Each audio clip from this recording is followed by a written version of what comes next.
And good evening, welcome back, and we are here on the Côte d'Azur, live and exclusive to YouTube. I am your host, Swishbone, for the remainder of the evening. And for those of you who have never been here before, normally this channel is all about playing games blind for the first time and giving our reactions. However, we're going back to the old school, my early university days where this was my jam. Sim racing, PS2 era style. Bit of a classic. We're halfway through the 1,000 miles, the Milia. And check out that lap count in the top right of the screen. 99 laps. This is going to be a true marathon race. We'll be at this for a long time indeed. For those of you who have been here before, whether you watched me take on the previous two races here at the Nordschleife and the Centre of Paris in the Jag previously, maybe you've watched me play through all the Shin Megami Tensei and Persona games, lose my mind on the Sonic Adventure duology and the Crash Bandicoot quadrilogy, or perhaps the really old school streams like Final Fantasy VII and Forza 4. A colossal welcome back to all you people out there. Anyway, get your comments in the chat box that way. Now, we qualified in first place, so let's get to the track. It's going to be a long one. Get back, get comfortable. Good evening to Avian, just seeing you jump in there. How are you doing? Welcome to the stream. So here we are on the wonderfully old-fashioned, full-throttle race here at the Côte d'Azur, Monaco, Monte Carlo. Home of the classic Formula 1 Grand Prix. It's been a track that's been in the staples since the 1930s. And, well, we're here in cars that feel kind of of the same era, really, don't they? It's crazy. So we are in the E-Type Jaaaaaaaaaaaaaag here, the E-Type Jaaaaaaaaaaaaaag. And essentially, what we're trying to do is take control. But I'm not going to play fair. I'm going to deploy some dirty tricks. Because I want to save as much time as I can tonight. Any minutes I can knock off the stream is better for everybody. And you're feeling good, are you? That's fantastic. Excellent to hear that, Avian. I'm very pleased to hear you're very well. So this race is a bit of a tricky one because it's a very high concentration lap. Except you can abuse a few things in the track limits to your advantage, like wall riding that particular bend. It doesn't save you much time, but it does allow you to keep a bit of tyre wear in the tank. And on a track like this, on a race this long, anything to stop wheel spin, anything to stop your tyres burning out is a good thing.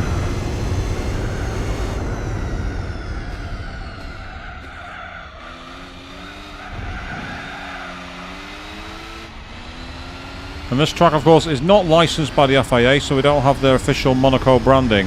But it's still cool that it's in the game. It was one of the great additions in Gran Turismo 3 when it made its debut. And it's been a bit of a staple, but I don't think it's been back since GT6, which is, again, probably something to do with the licensing of the circuit.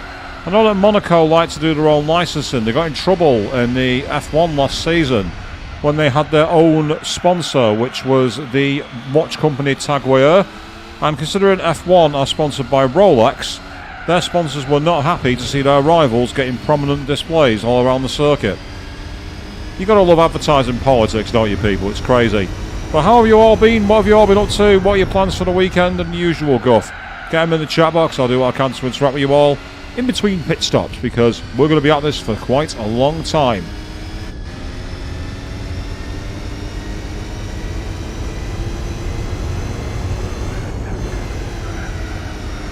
So you're not really supposed to do that, like wall ride, but there's no one here to stop me. There are no rules, there are no flags, there's no disqualifications, there's nothing really, to be honest.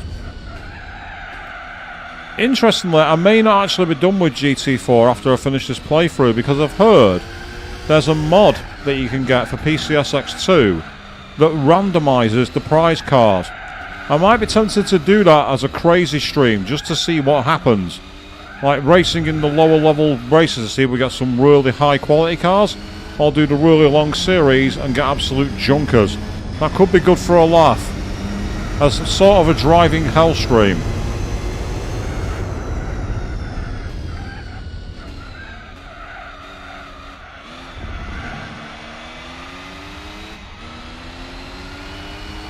So you see how tight these roads are? Normally they are two-lane traffic. I do not know how buses, trucks and cars all navigate each other here. This particular point to back, for example, is a coastal car park when it's not an F1 circuit. I don't understand how they have cars parked end onto the pavement there and still have flow of traffic around the circuit. The Monegasque really know what they're doing.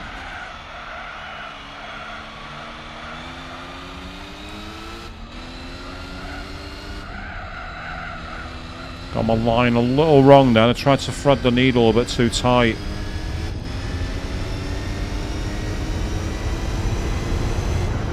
And now you can see why I think this race is going to take longer than the last one. And possibly even longer than the Nordschleife one. Because we're looking at 2 minutes a lap nearly.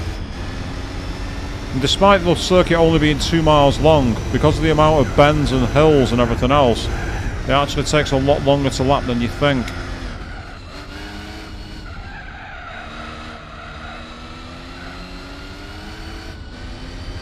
I will say that for Opera Paris, at least I could get my foot down at certain points. Here, half the time, by the time I want to get my foot down, I'm on the brakes again.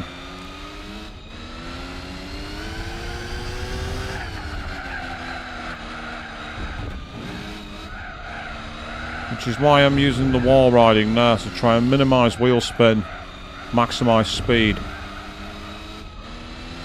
Meanwhile, Joe jumping in the chat. Good evening, teammate. How are you doing? Welcome to the stream. We are here on the streets of Monte Carlo, and as you can see, we're in a Jag. And we're in the lead for now, but we are going to be exploiting a few things we can. I want to try and save a little bit of time, but even with the time savers I've found, this is still going to be a long one.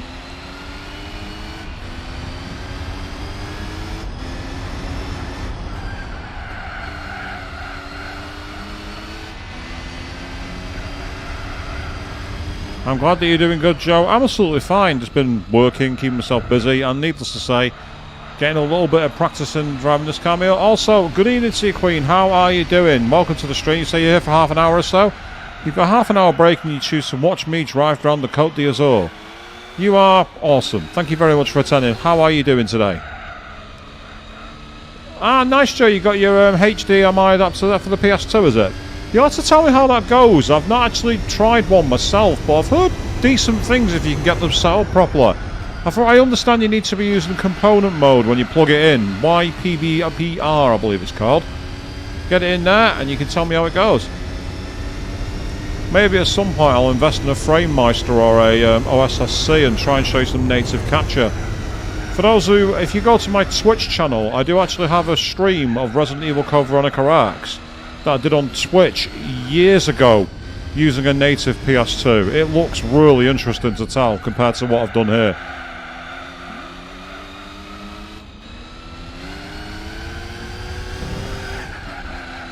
I got my foot down a little too hardcore then, and that was on purpose, by the way. I deliberately drove around the wall.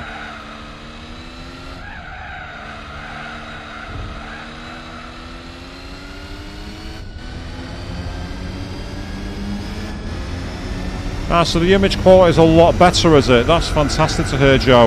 Like I say, I think that's one of the key things. You're amazed just how up it goes, isn't it? It's crazy.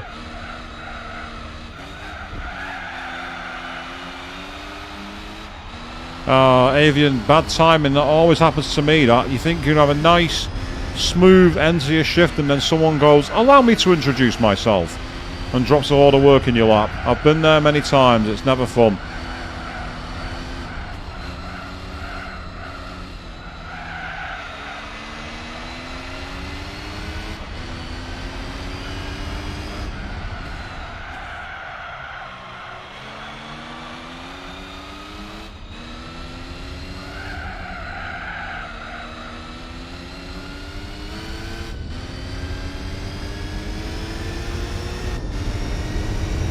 I get the feeling this is going to be a very long pit stop race. I reckon I'll be getting anywhere between 10 and 15 pit stops in, unfortunately.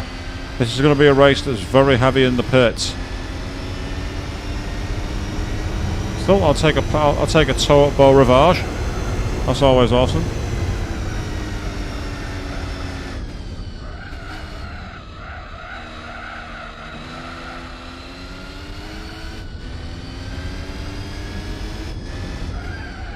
Yeah, that'd be cool, Joe. I'd appreciate seeing it to see what the image quality is like. Camera phones, you can get a decent amount, actually, I find. You get decent fidelity if you point out a TV screen. I've sent a few photos to people in the past, and it's always been quite amusing at what I've found.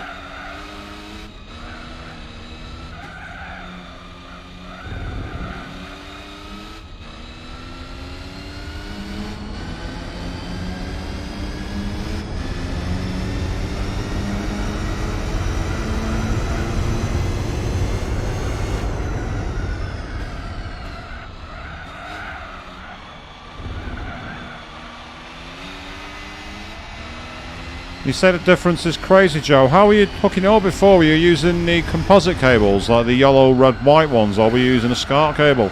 Because I find even with SCART, it looks better, but still is nowhere near as good as it should be.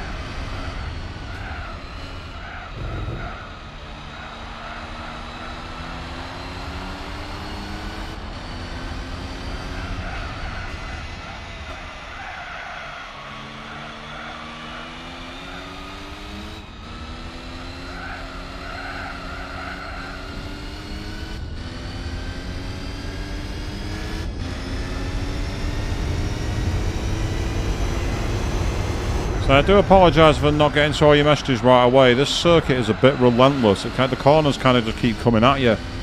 So it's one of those circuits where you got to keep a flow. Or try to, anyway.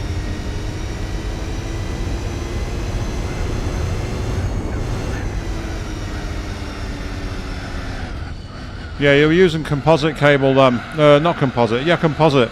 That's what you were using, Joe, and that's not great, to be honest. It outputs in, I think it outputs in 240p.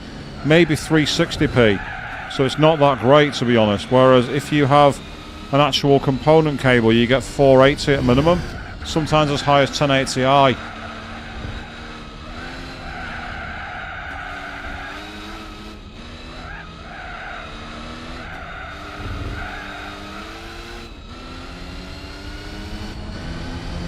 So you say it's old school, Queen. It was only until we got to like the Xbox 360 and the PS3 that they started offering things like HDMI. Even SCART cable support was hard to find, despite Europe being one of the few places that supported it. SCART, or as I call it, simple, cheap and rather terrific. Then there's RF. Normally it stands for radio frequency. I call it royally fucked. Then there's composite, or as I call it, composite.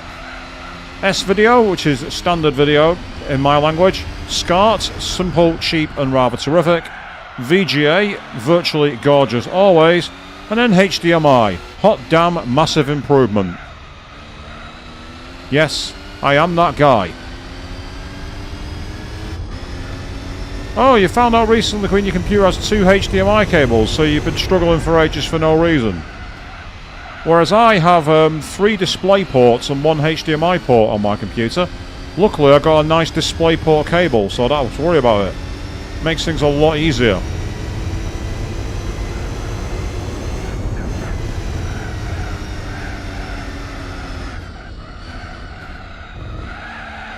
Yeah, that's not the way you're supposed to navigate Massenet, but it's my stream, it's my game, I do it my way.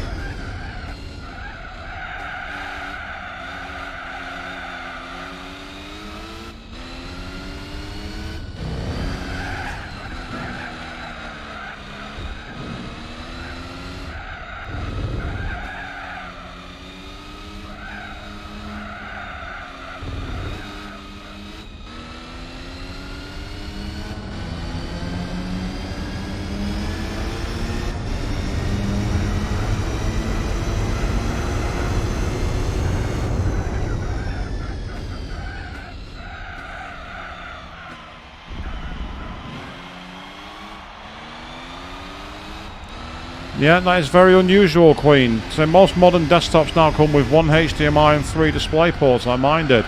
You have the unicorn of computers. You say you're my stream, my rules, Joe. The thing is, like, some people don't like the experience if you do things a little different in terms of potentially exploiting things. But for me, I think as long as you're not parroting yourself as a god gamer, it's not such a big deal. It's when you talk about how you're like a business level streamer or you're someone who is a real influencer in the market. I've never been one of those people, I'm never going to be either, because I'm not a god gamer and I'm certainly not an influencer. Unless suddenly people start picking up Gran Turismo 4 and playing it again, which I can't see happening, but you never know.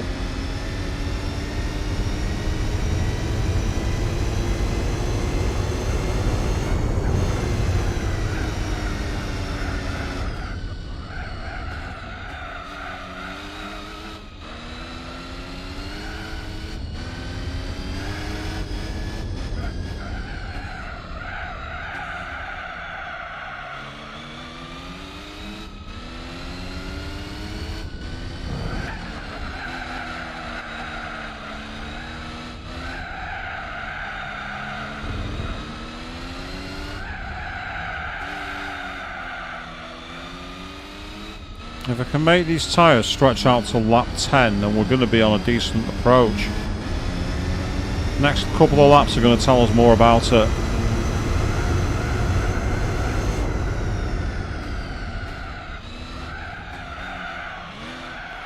Into the Nouvelle chicane, not looking too bad there. Pretty decent grip as we head on towards Tabac in our Jag. We're here on Monte Carlo driving in a Jag. You can keep your Ferrari and your Bugatti Veyron because I have a Jag.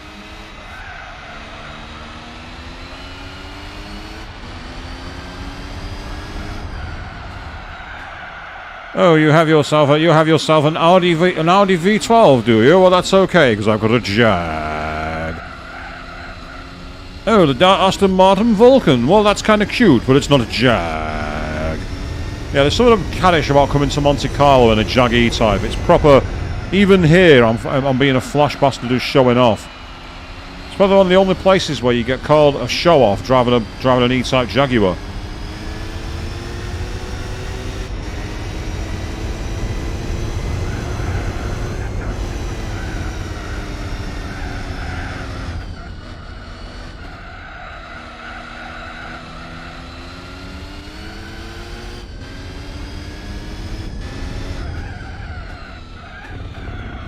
Got a bit too greedy on the inside curb then.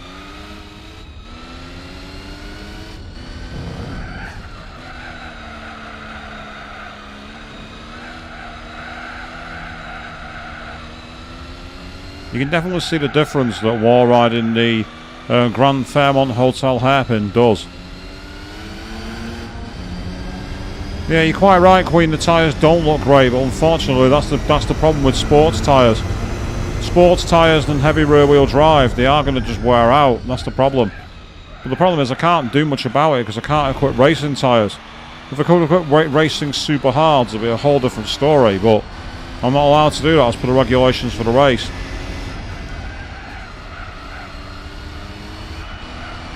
So I reckon I can get one more lap out of these tyres, and then after that into the pits. And that still put me on for a 10-lap strategy, to be fair. It's a 10-stop strategy, which is kind of okay. It's what I want.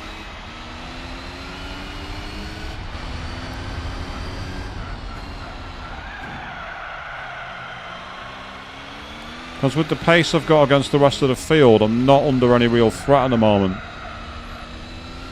I say that because I'm not actually sure where they are on circuit.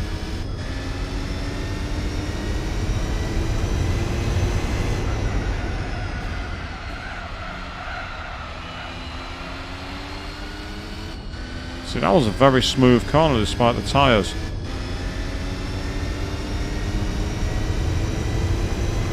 See, four-wheel drive cars, Joe, if you mess about with the differential to get more power to the rear tyres than the front, you can make it work quite well.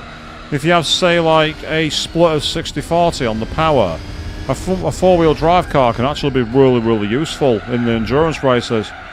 If you're driving like a Skyline or a Scooby Impreza, if you put that to like a 60-40 split and you mess around with your driving style, you can actually get quite a lot of time. I used to find the four-wheel drive cars great fun to drive because they had so much grip, and the launch off the line was just unbelievable.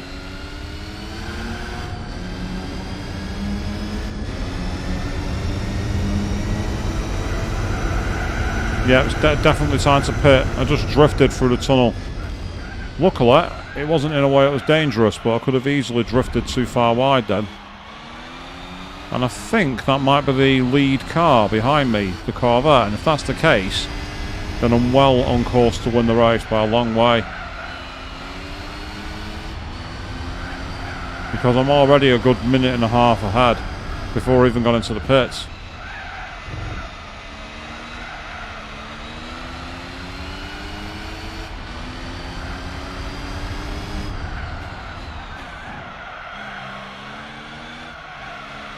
So it's time to box. We don't need fuel, that's fine.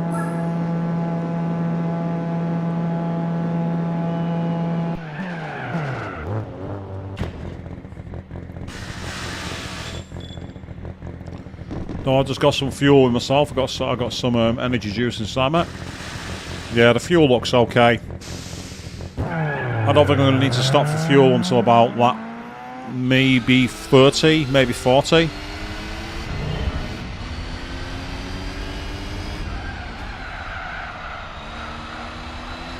So cold tyres, we'll get off them as soon as we can. And with cold tyres, we can now head up the hill, up Beau Rivage, and on we go. Go on there, Joe. You say you got a question. What question have you got in there? I invite your questions as long as they're not too impersonal or contain coded racial insults, like one viewer on my last stream who was very annoying. Do I think F1 should keep Monaco? It's an interesting question because I think in terms of the spectacle and the sponsorship, they'll always want it because the teams, that's where a lot of the sponsors like to flex, don't they? They like to turn up with yachts in the harbour. However, as a racing spectacle, I'm really not so sure. I'd much rather we saw a return to a proper circuit in France. Like, we obviously had Paul Ricard and Manicourt, which weren't that great, but it'd be interesting to see if they could ever do a street race in somewhere like Paris itself or Nice, or if they took us to Le Mans again. But I get the feeling it'll stick around purely because it's seen as the blue ribbon event. Although having said that, Monaco, because of its historic status, often gets a cheaper rate. And with the amount of money that the Monegasque Royals could charge for like sponsorship advertising and everything else, I actually think it's probably long past its sell-by date. You know, it's like the road courses that we've got now. F1's getting a bit too reliant on street races. There's a bit too many of them. I'd like to see them pruned back a bit and get some proper actual circuit racing, because that's where the true jewels take place. We've had some good races on the streets, don't get me wrong. We've had the likes of the Circuit de Villeneuve in Canada. We've had the races in Arvus and the races at Reims. We've had the races even the races at Saudi haven't been bad. The races in Baku, they've been quite insane. But then there's other races where you go to the street circuits and you're just like, what is the point? Like Singapore's only really been memorable because of 2 induced crashes and the one time it rained. The rest of the time Singapore has not been that great. Although to be fair to Singapore, I'm looking forward to the new layout where they've cut out a load of the infield because it's all being renewed. So it's going to be a lot faster. That could be a massive difference maker.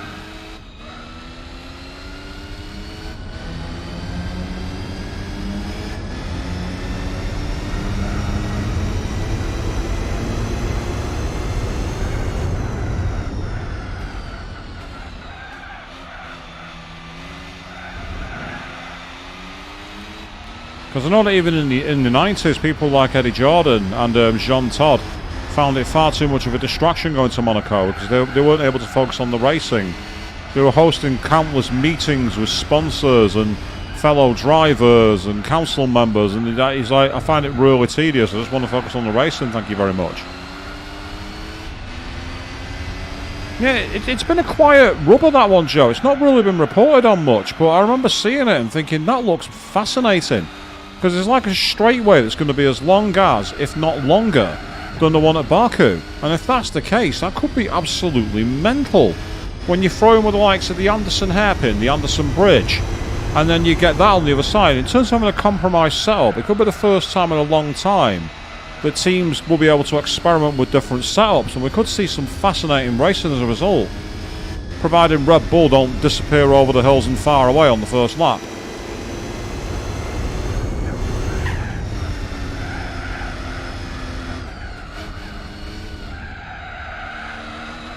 Of course, this weekend being an F1 weekend, we finally get to see the big mystery play out. Just how good is Daniel Ricciardo now that he's not driving a McLaren? How good is Daniel Ricciardo driving a car which is, quite frankly, one of the worst in the field? Yep, AlphaTauri have very much embraced their Minardi roots this season. Can he drag something out of it?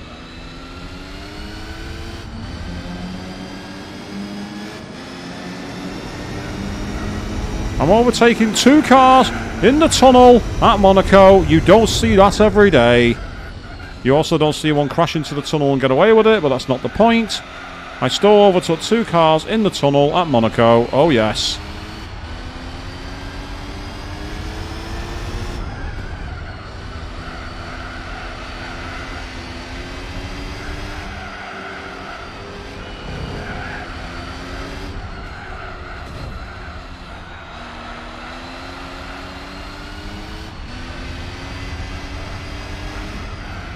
Is my car so much better than the computer? It would seem so.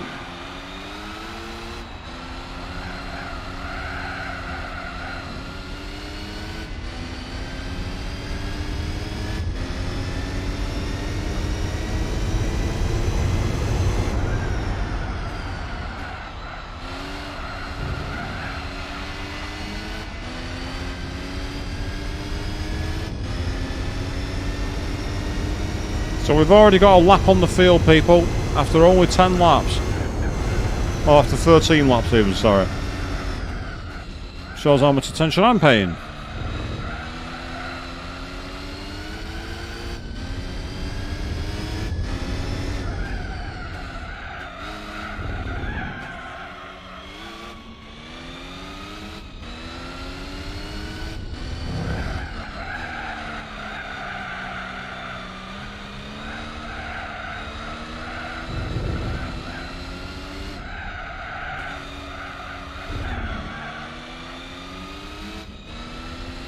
So all we can do here is keep on going, keep on trying to keep our cool, as we're doing okay actually for time. We're not doing as bad as before, but that's early doors yet. I'm not going to count my chickens just yet. I'm going to leave them very much to hatch.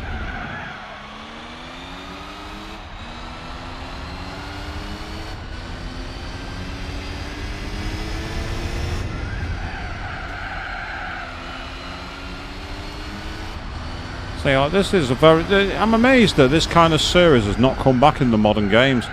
With so many classic cars that you can't really drive anywhere because of the racing regulations.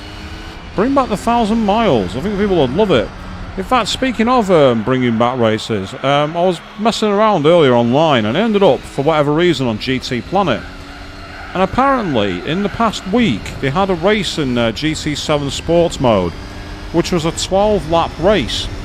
And the fans absolutely loved it. Out of nowhere, they nuked it. Turned it back to a 6-lap race. No feedback, no explanation, nothing. The fans are furious because they finally gave them a race that was actually kind of enjoyable. It's like, oh, you're not allowed to have fun playing our game, we'll take it back off you. I don't think that's quite what happened, but that's how the fans are seeing it, and who can blame them? I mean, I've got a 6-car grid here and I'm obliterating the field, but am I enjoying driving the game? Yes, I am, because it's just so much fun to drive. Taking an old car on a circuit like this, where you've got constant elevation changes, tight corners, walls you can abuse, it's fantastic. I never played GT5 or 6, Joe, but those sound fascinating. The Historical Car Cup. Well, we did have a version of that, didn't we? Where we took... what car was it we took into it? Oh, yeah, the Mercury Cougar XR7, when we drove that against the Buick. That was a great series. I really enjoyed that because it was bloody hard as well. That Buick was like a class above my car. So finding a way to compete with it was amazing.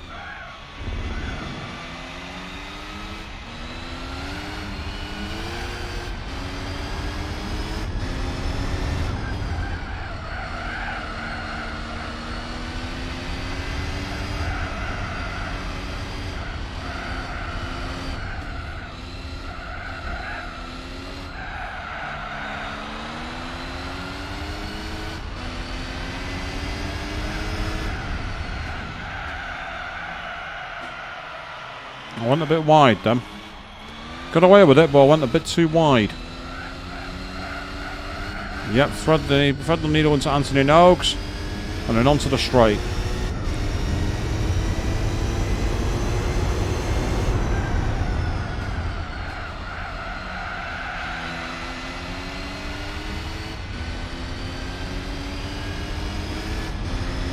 So I'm quite liking the challenge of monitoring my revs so that I don't burn my tyres out. That's like a really interesting aspect of racing in this car, because of the way I've tuned it and the way I've like revved it up. It's got all the power in the world, but it is very much on the ragged edge in terms of performance, and you can easily step over it and fall. And I like that. I like that it's testing my ability until arriving towards on purpose and rail ride. That's not testing my skill and knowledge. Knowledge maybe, knowledge that I can do the circuit, but it's not testing my skill.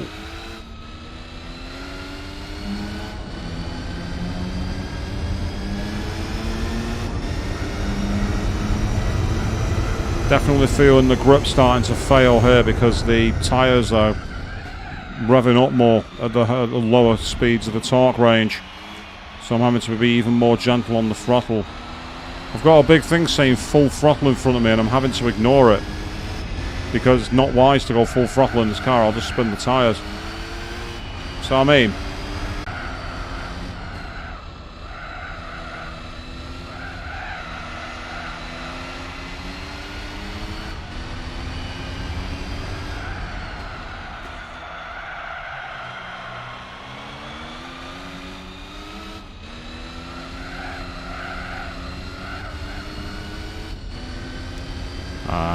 and 83, yep, perfect.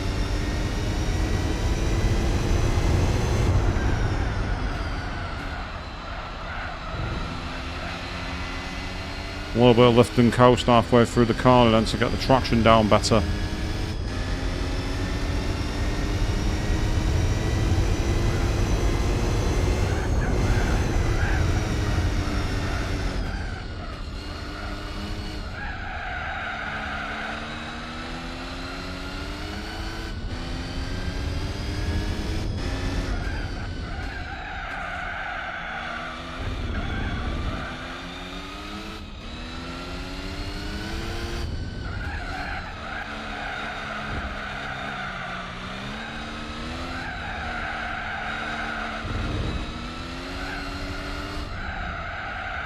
Oh, that's wide. That's very wide. Well, I got away with it.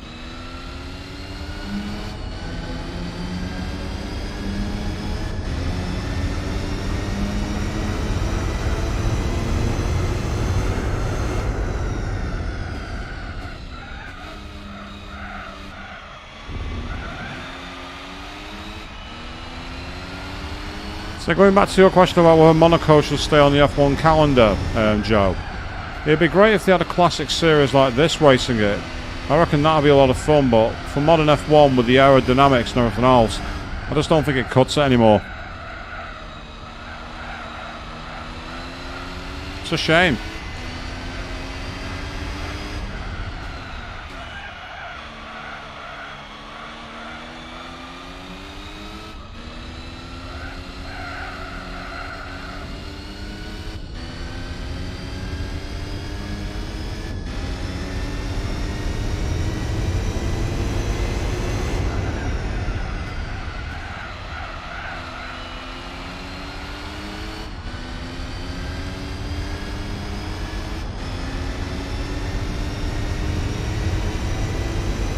Keep on climbing up the rev range.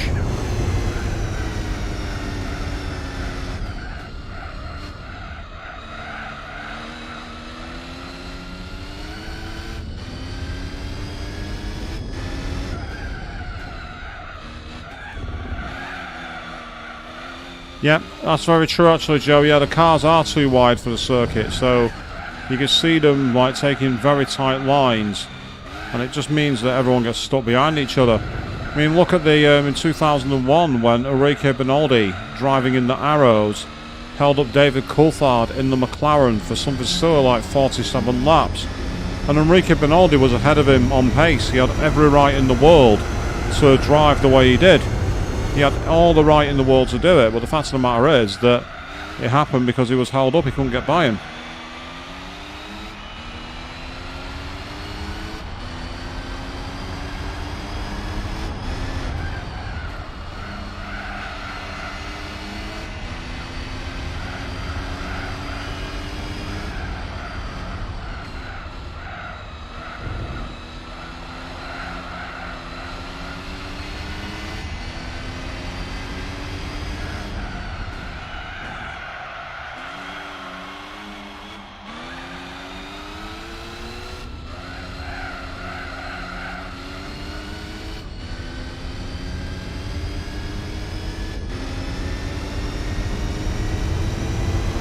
about our fastest lap? That's a surprise.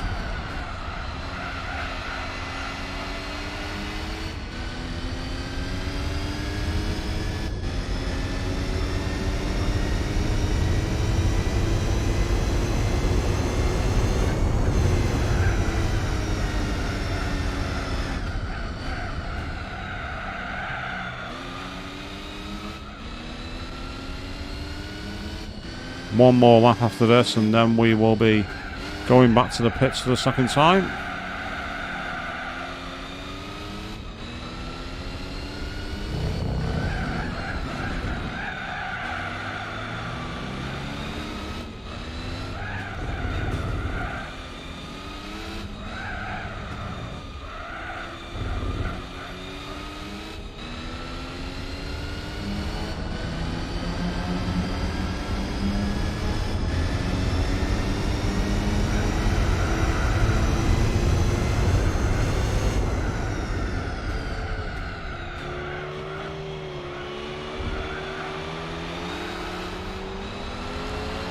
Meanwhile, good evening now, Mr. Jack. Well, how are you doing, mate? All good here so far. We're in for a very long race around the Côte d'Azur at the moment. This is a very, very long race indeed. It's going to be a good 3.5 hours, this, so please be patient. I know I've got to be.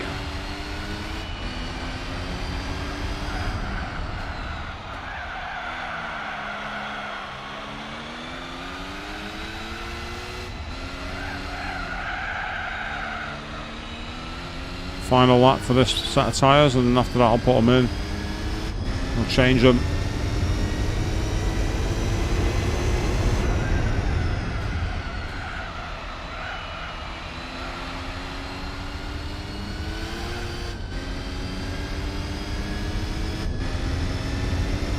Up to 84 and then gas.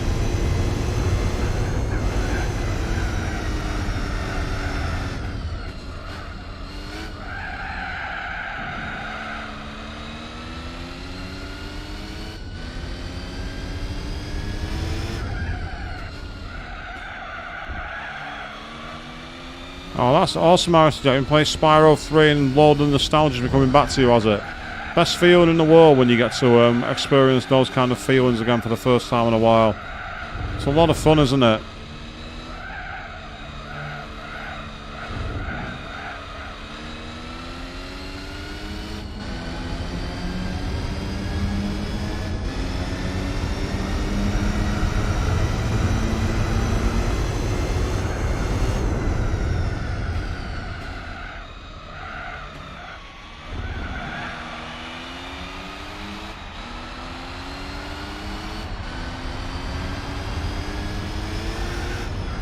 If you have to Cleethorpes for a convention, that's cool, Aristotle Jack. Just be aware there's a lot of strikes, so access might be an issue. But if you're going by car, you don't have to worry about it. If you're driving, then it's not an issue. But if you're going by public transport, be aware of the train strikes this Saturday, sadly. Is it this Saturday or is it the Saturday after? It might be the Saturday after I'm thinking of.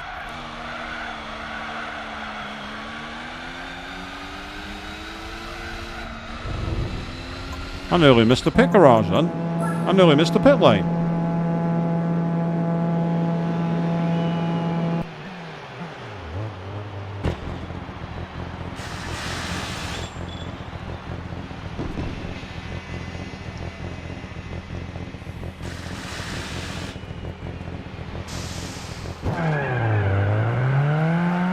I'd like to get to the end of pit row by the time this car turns up.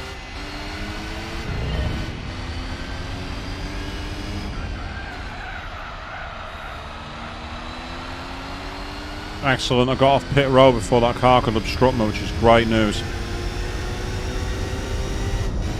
Okay.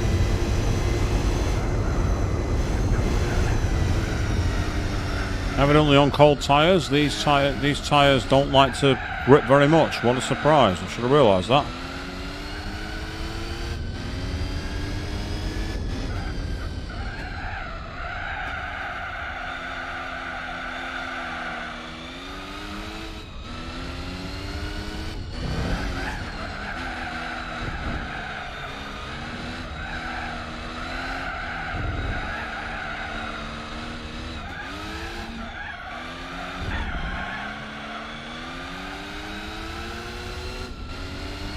How was the long laps from the race on the last stream? Well, the last stream wasn't too bad, to be fair, for long laps. The laps were pretty decent length. Here, there's more laps to do, and the laps take longer, so this is going to be a much longer race. It's like I was saying, the race at Opera Paris wasn't too bad, but the race here is proving somewhat of a challenge, but I'm quite liking it. It's pushing my knowledge and the ways I can cheat as well. It's definitely pushing those. Of course, on the last stream we were playing Shin Megami Tensei Digital Devil Saga 2, which I'm hoping we might be able to finish this weekend, and depending on when we do, we may get a taster of Shin Megami Tensei 4 on the same night. I've already tested that game, it works, I've got to the title screen, I don't know anything else about it, and I'm excited to play because I've heard good things about it.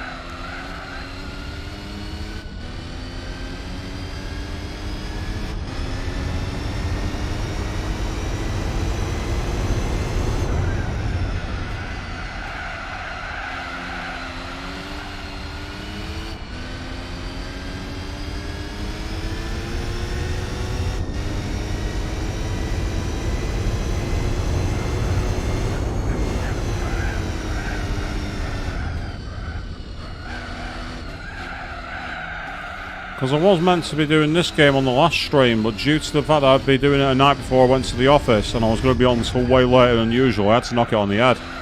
Which is a shame, but at the same time, it was good to do a bit more SMT DGS 2. Especially when I showed off all the grinding I'd done for it.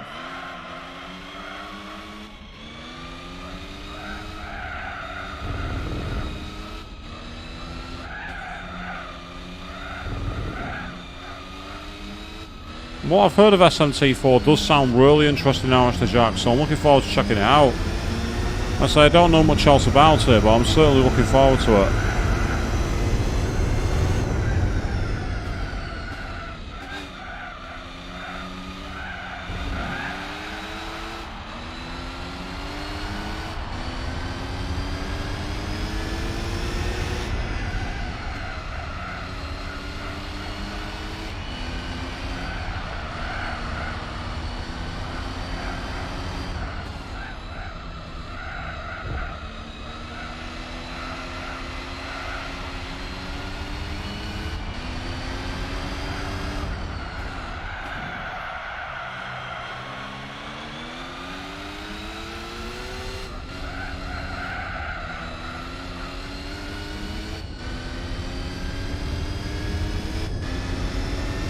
And there goes the gas again, and off we go.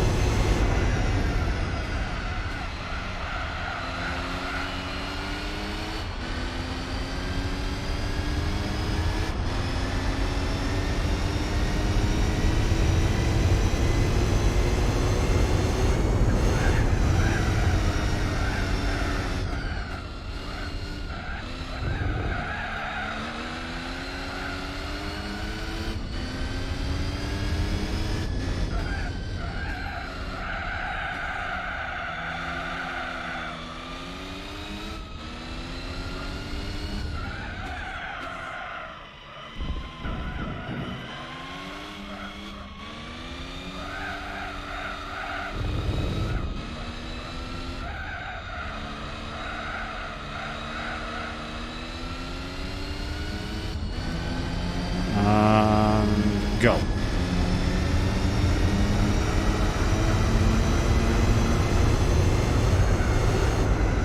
Ah, there's the second place car. I recognise the back of that Chevy Corvette anywhere.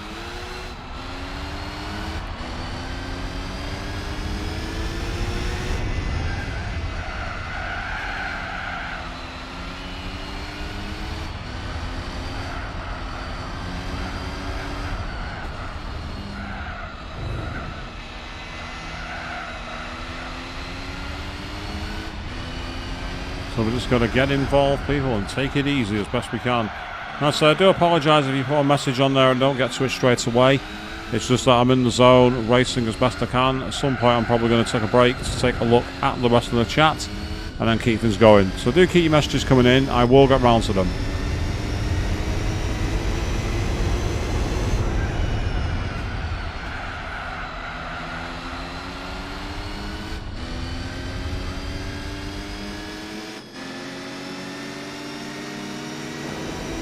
That's right, give me that slipstream.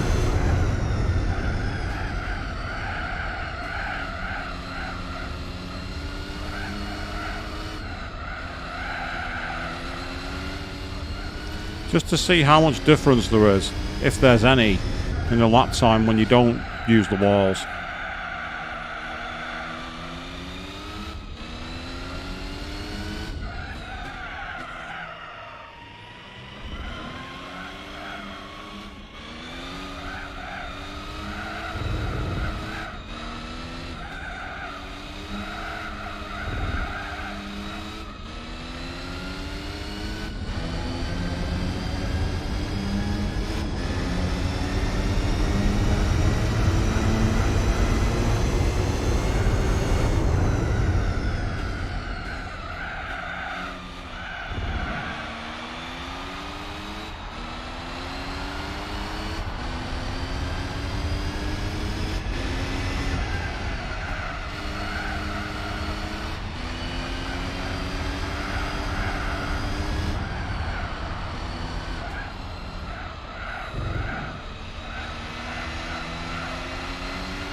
I've seen footage of the final S license from GT3 with the GT1 Joe. Yeah, didn't he turn all the assists off as well, just to really surprise people?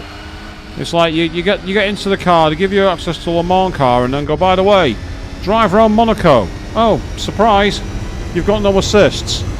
That was a mean move by Polyphony. It was like when I was doing that Le Mans test in the Nissan R92 CP in the A license, in the international A license. And they gave me 1,000 brake horsepower and turned off the traction control. That was nasty. It was awesome, but it was nasty.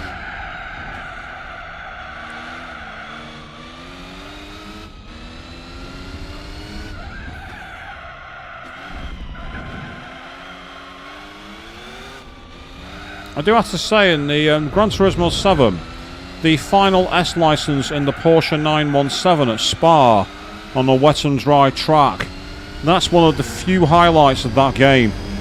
That is a really hard license test. It's brilliant.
Not a good place to catch traffic. At the top of Massenet into Casino Square. Not a good place to catch traffic. To be fair, there's nowhere at Monaco it's a good place to catch traffic, but that was particularly bad. Only place worse would have been the swimming pool.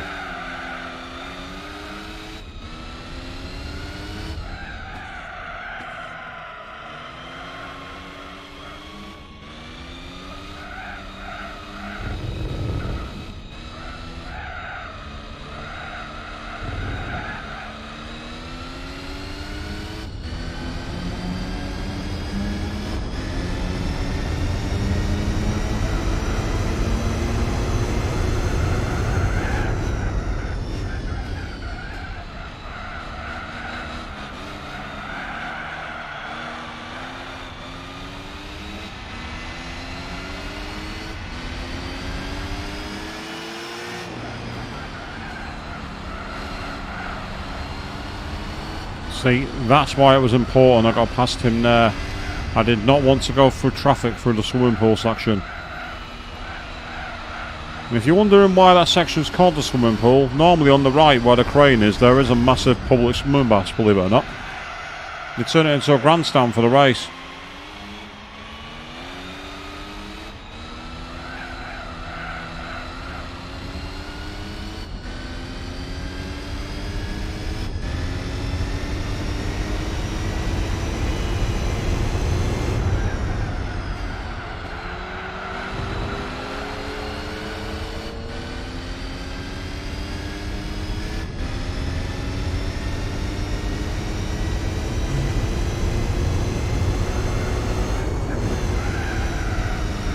Let's return to fast mode.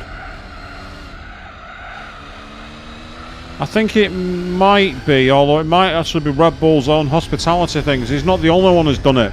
When David Coulthard got a podium for Red Bull back in 2006, the same weekend they had the Superman logo on their car, DC wore a cape to the podium, and afterwards Christian Horner actually jumped into the pool wearing nothing but the cape. So I think it's in Red Bull's own hospitality ward, that, rather than the actual pool itself, Joe. But it'd be interesting if it was. It'd be probably public exposure in many ways, so I'm not sure I'd recommend it.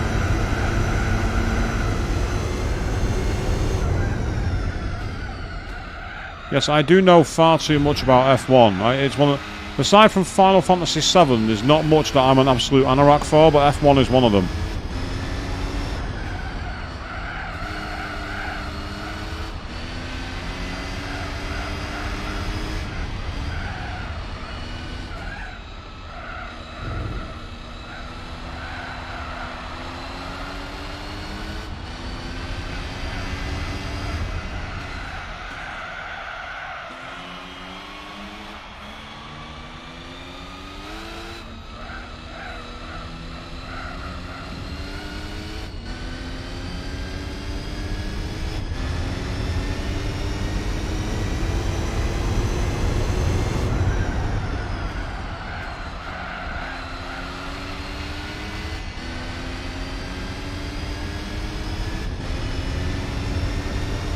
Yeah, so it's definitely faster doing the wall ride up here. The wall ride here saves you so much time.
Excellent, down we go, yep, through the revs and onward and upward.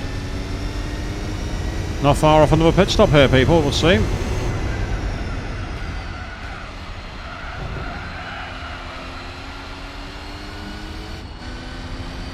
That actually felt like a beautiful piece of cornering then. Not quite sure where that came from, the car just seemed to stick into the corner a lot better than usual.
Excellent. Here we go.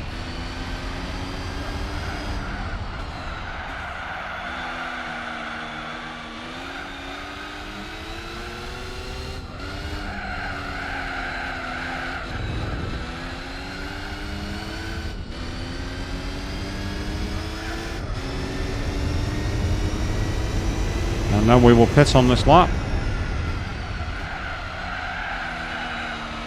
So this is going to be hard tyres to the end, this one. We're not going to have the laps when we get out to the next stop, because we'll be stopping for the last time, hopefully on lap 90. And if that's the case, then I'll need to do 9 laps, and the softs simply won't last that long.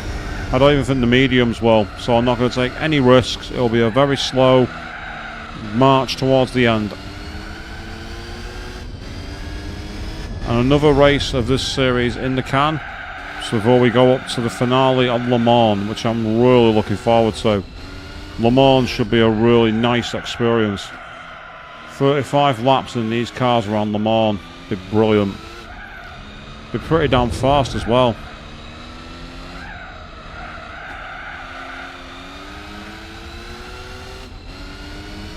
So I'd be surprised if it takes more than 6 minutes a lap. Probably even less than that, to be honest. So I reckon it'll be a really good way to finish the series off. But we will see when we get to Le Mans. Before we do that though, we have to get through Monaco. And we've got another 69 laps to go, yes. We've actually got near enough a full Monaco Grand Prix to do yet, people. This is like these people who sign up for ultra marathons, who I've got mass respect for. One of my colleagues at work has done it. Signed up for an ultra marathon, 100 kilometers. That's right, 60 miles of running. That is amazing. Something I'd love to do, but I'd have to do a marathon first before I could even think about doing an ultra. But it'd be a lot of fun. So when we go, I reckon we'll be able to get by without fueling again.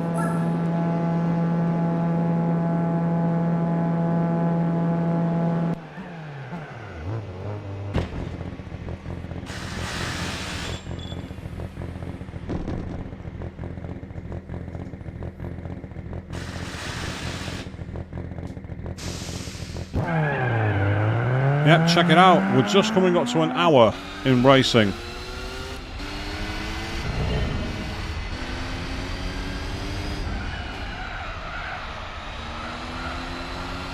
Yep, I've got mad respect for them as well. So anyone who can do that is truly amazing. Anyone who can do a marathon is amazing. When my sister did a marathon last year, I was earlier this year even, I was over the moon for her. Did she set a fast time? No, but did she finish? Yes. And for that, she's an absolute hyperhuman in my opinion.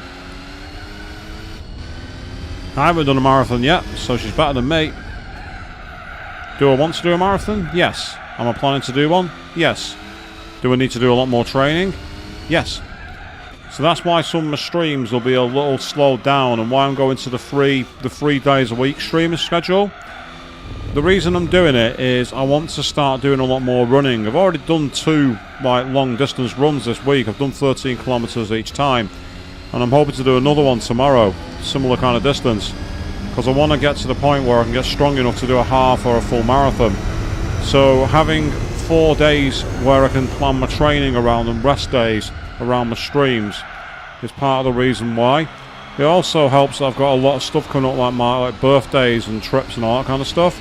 So that's why I'm going into the 3 days a week schedule. That's the reason it's been happening. And it also allows time for you guys to decompress and not feel like your time's being constantly hogged. And I massively appreciate every one of you who tune into my streams. I don't care how long you're here for.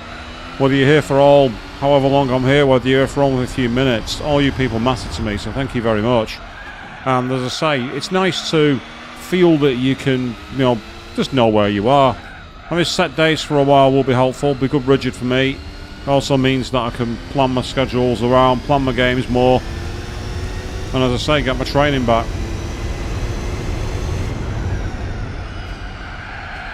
Oh, skidded on the ice then. Got no grip at all in the braking. I very much went straight on then. There wasn't much I could do about that. The tyres clearly aren't warm enough at the moment.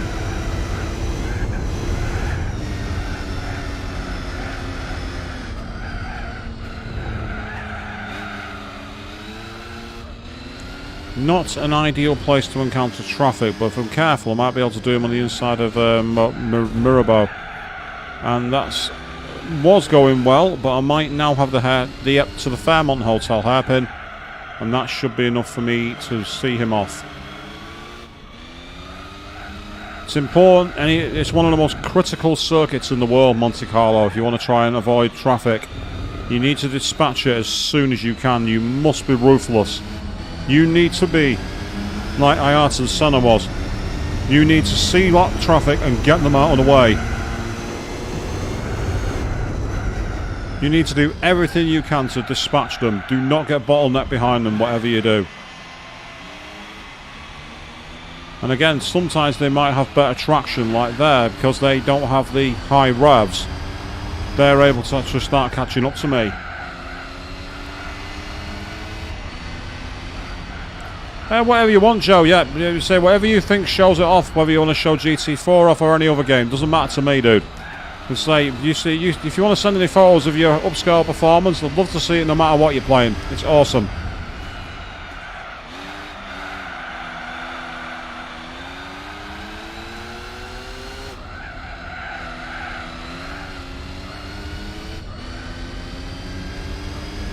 So it's funny, I was plugging my Twitch channel earlier. It's been dead for 5 years. I've not streamed on it for a very long time. Last time I streamed on it was when I did AI the Somnium files, and that's lost media. And because of that stream, I've not gone back to Twitch, because the archives don't save. You know, people might say that YouTube's terrible with its algorithm and everything else, but I'll give them credit where it's due. Unless you do a stream that's longer than 12 hours, it gets recorded 99% of the time, so your footage doesn't get lost.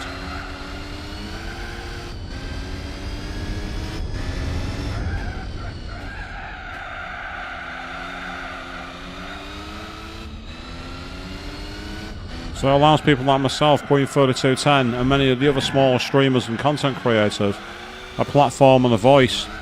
Like places like Twitch, you can often find that your content is, if you're not doing enough to engage people and get subs and bits, it gets lost, and that's why I don't really like Twitch. I understand that Twitch of late has also been quite bad to its partners and its affiliates. It's not treated them very well. And if that's the case, then I'm glad I'm where I am. I won't blow YouTube's trumpet, but they've certainly been alright by me. Apart from those annoying copyright claims, which half the time I think are fraudulent. We think we own this. No, you either own it or you don't. Don't start telling me you think you own it. And you probably think, why don't you just dispute them all? Well, the reason is that when you do, you have to give your full details and say, I'm willing to go to court. Well, am I willing to say I'm going to go all the way to the United States of America to dispute a claim for a video that I'm getting paid zero money for? Can anyone think of any good reason why I'd do that? Being stubborn, being punky and spiteful, yes, but just because I like the ethos and the lifestyle doesn't mean I'm going to make it so that I lose my job because I'm too busy trying to fight legal fees in the United States. It sucks, but that's what happens when you're a small-time content creator. If you're not part of a multi-channel network, you really struggle when it comes to any kind of claims on copyright. But the problem with multi-channel networks, just ask MatPat.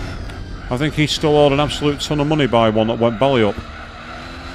Money he's never going to get back, by the way.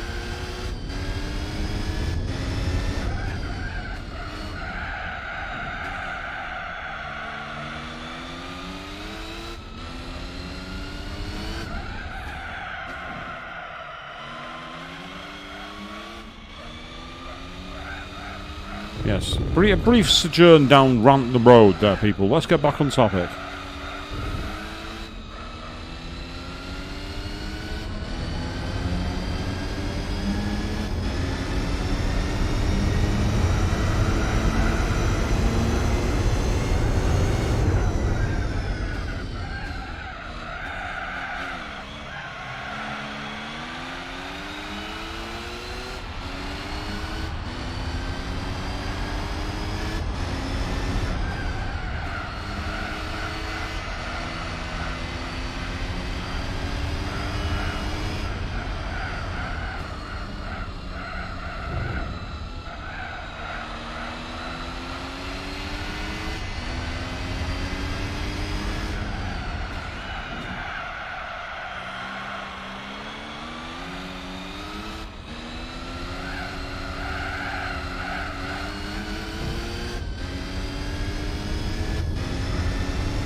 Yes, here we go. Heading towards the next point. Up we go.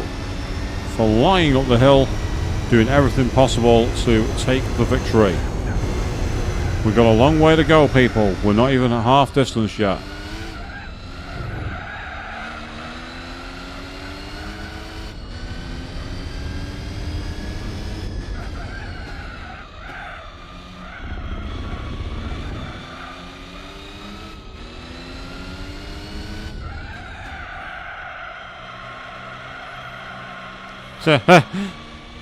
Yes, Avian. I know that you and Queen are, well, you're North America, but you're not the United States, so I have no problem with Canada. No one in Canada's claimed my stuff so far. If that changes, well, they're misrepresenting you all.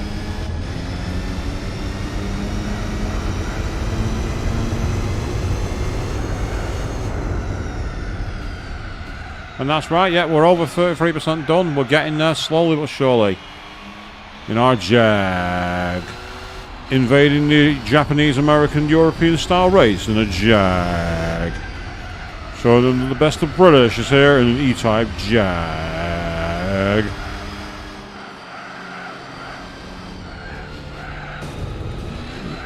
Get out of my way, you're not driving in a Jag.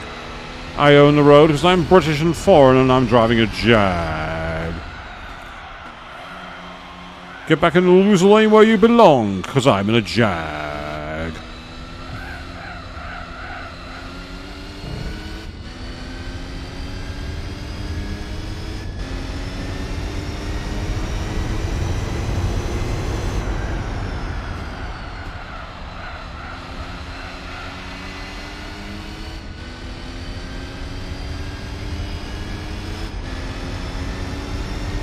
Check it out, there is the Chevrolet, which I'm going to try and overtake as fast as I can.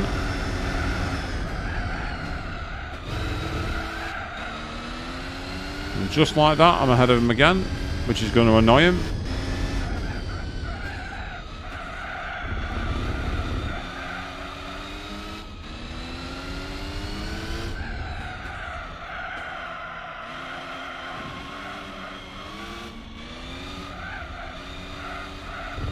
All these Peugeot adverts. Is there a single Peugeot in the race? Nope.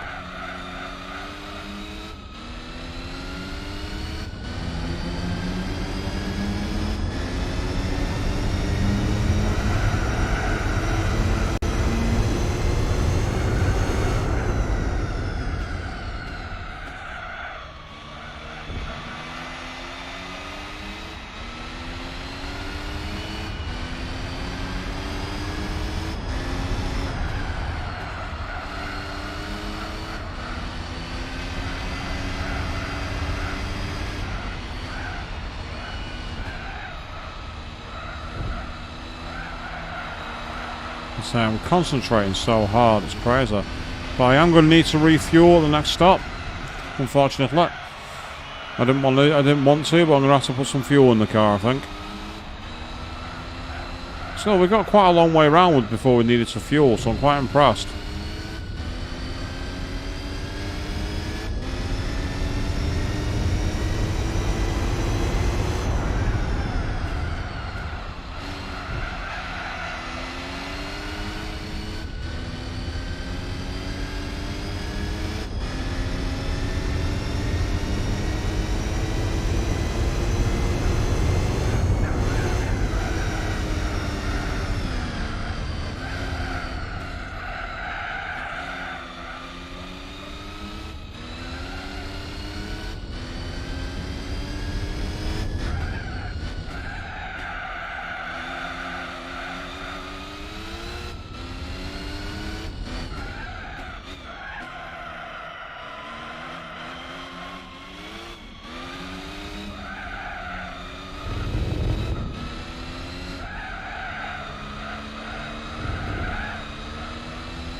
Honestly, this is like proper concentration here. I feel like I'm being the least engaging audience content creator possible at the moment. There's points where I'm just so in the zone that I'm kind of like, yep, I'm here, please ignore me, talk amongst yourselves. So it's kind of interesting to see. Many people would find this quite cool, which is a psychological experiment maybe. It's like, what happens when you give someone hyper intense focus? And the answer is, we get things done.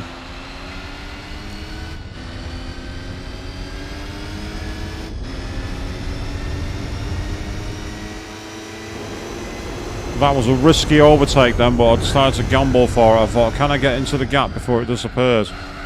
Say, at a moment, you need to just think, I am getting that gap. I am going to go there, and you're not going to stop me. You want to get past the back markers, that's what you got to do.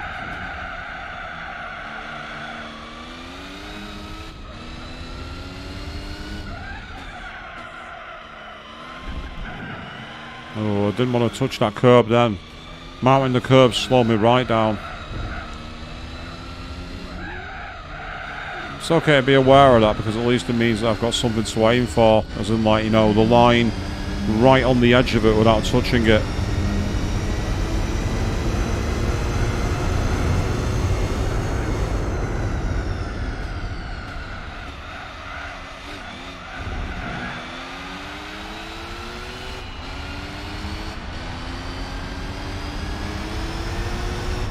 Yeah, tyres are starting to go. If I get anywhere below 80 before going on full throttle in 4th gear, I spin the wheels up. Useful to know though. And I like the fact the game simulates that, you know, simulates different torque curves. That's what that's known as, when you have to get on the gas at a certain point, so you can engage the right torque curve. And that was a beautiful overtake into Raskas. Not very common you see overtakes there, but Kamui Kobayashi did a great one there actually once. And so did Jules Bianchi. And yes, Jules Bianchi, RIP. He would have been one of the legends from this area of the world if he was still with us, poor lad. After what happened in 2014.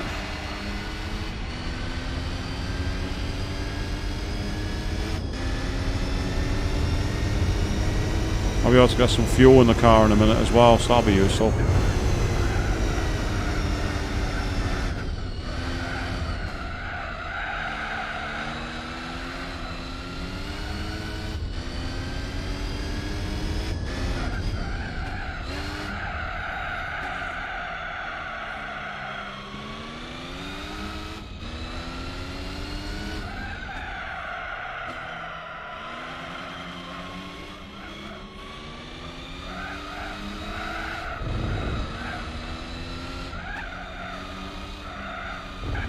Oh, I took too much curb then, and clipped the wall. That's not very clever.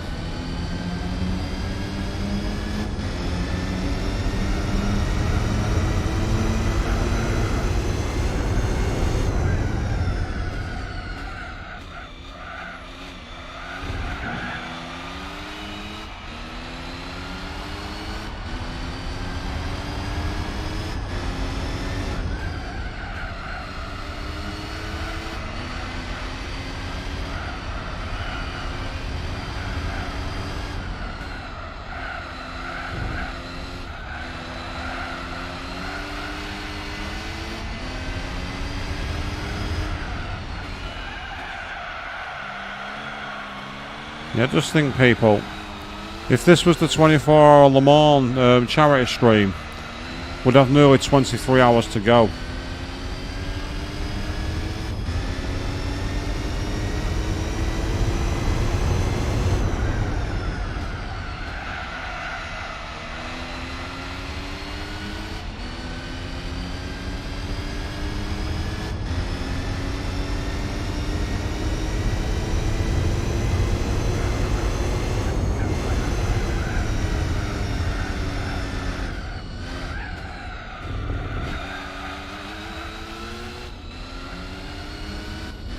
So into the pits at the end of this lap, and we'll get some fresh tyres and some fuel in the car.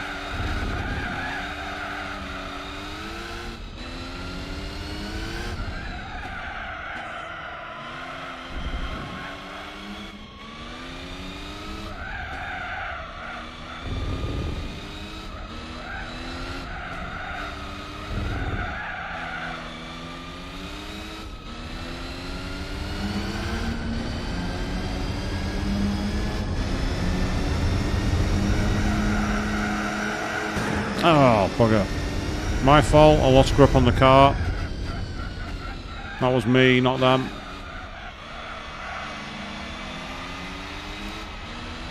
Very poor driving from me, that. Very sloppy.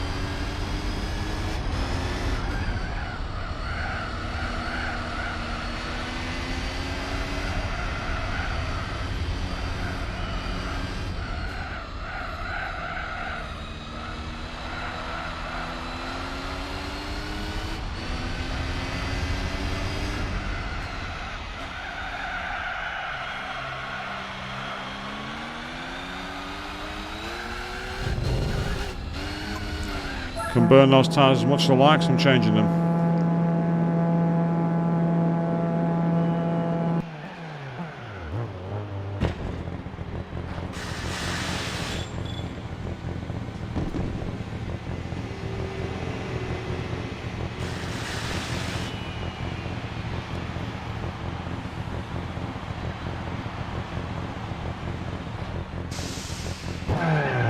Yep, full tank of gas.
That guy just won't get out of my way in the tunnel, it seems.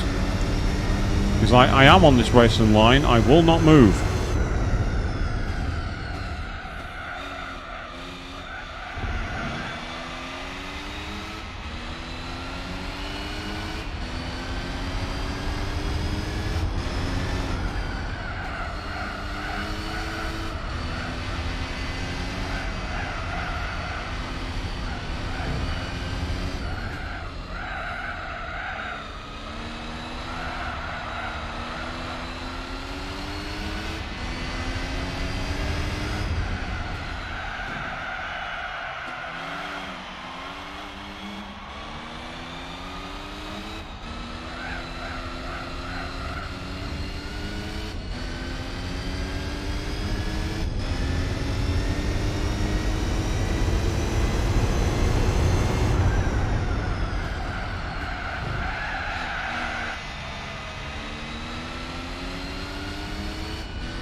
Are you all still awake at the back of class? I know I wouldn't be if I was there. This is one of the more enduring things to watch, it must be said, but you're doing fantastically well, so thank you all very much for sticking it out.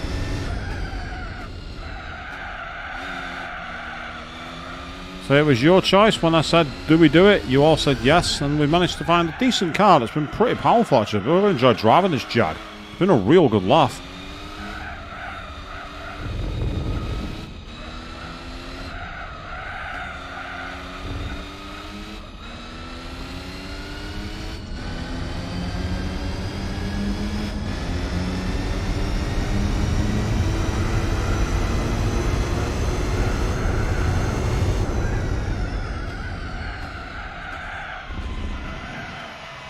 Just about managed to get into that chicane. I don't know how I held that together without crashing. And awesome, Joe. That's so cool. I'm glad you're all in it. Even if it's a nice sojourn through the racing field. As we're slowly chipping away at this very, very long series. Say, Polyphony, when they came up with this in the PS2 era, people must have been like, why on earth have they included that? And the answer is, because it's fun and it's challenging.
we go. Now we're in position.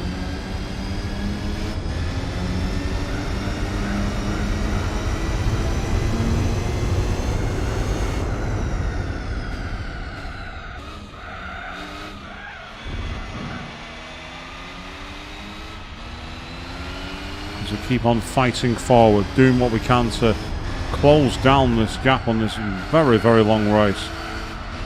99 laps.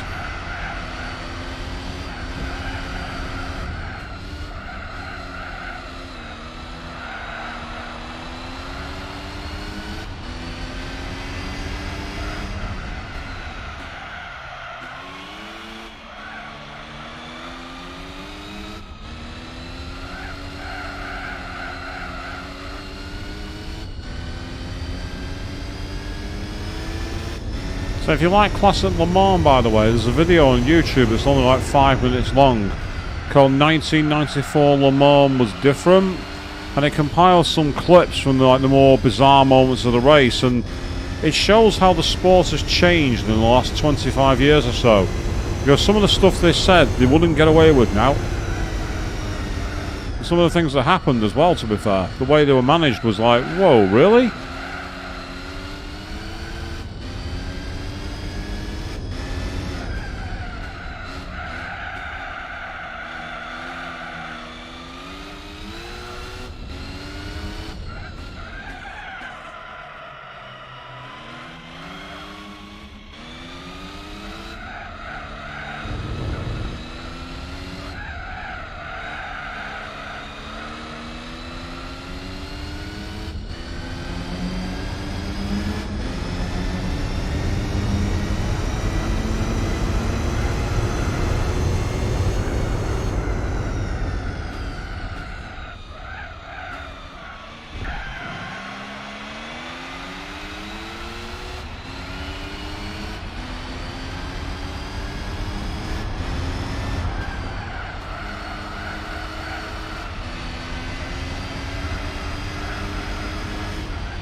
Came close to a new lap record for me then on this race, new best lap.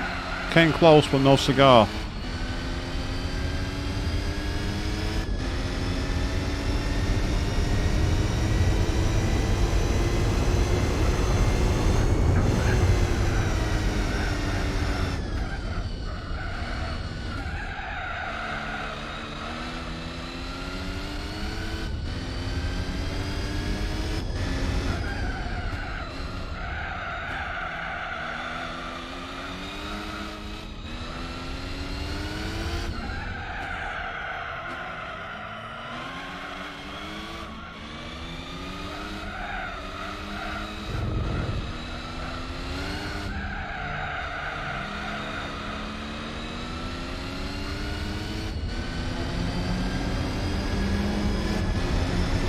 Boom boom, another car dispatched in the tunnel as we continue to march on.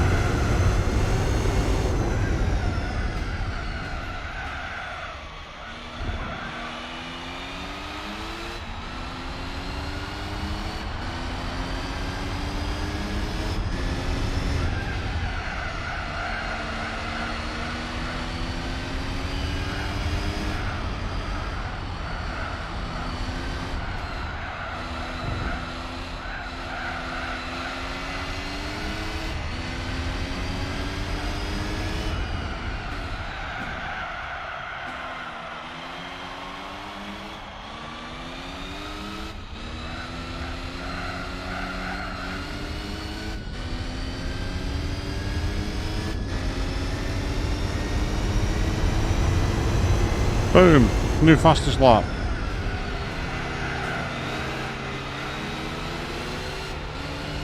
I could have done without catching them right at the start of Sandoval, but I got away with that.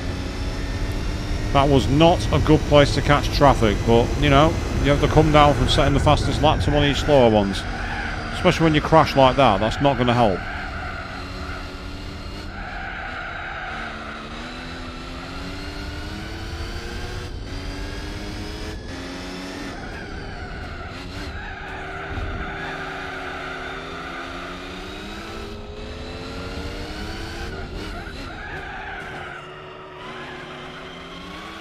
Now that is a classic overtake. Hung him out to dry, dived up the inside.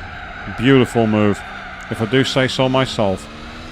And I do, because I'm the commentator. It's my stream. I'll say back in the day I used to do commentary for a racing league called E-Type Racing League.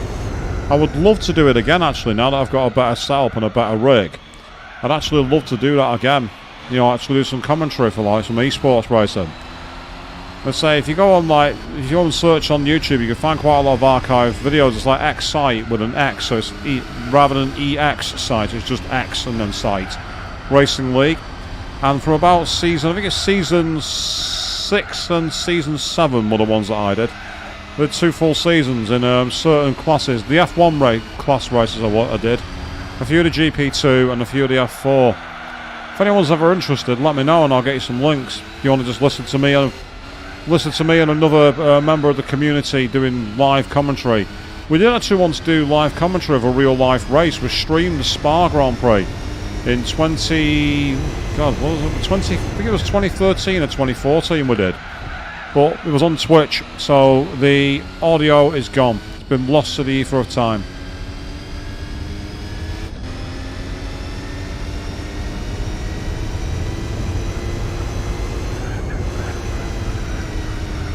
Problem is that I was using an old laptop mic, so you can definitely tell the audio quality is not as good as it should be. It was back in the day where streaming in 720p was ultra high quality. I'm showing my age now, by the way.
Got to be patient here, got to be patient. We're just coming up to half distance, people. We're not far off.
A little too wide there, but I'm going to be okay because I got onto the outside line for Anthony Nogues at least.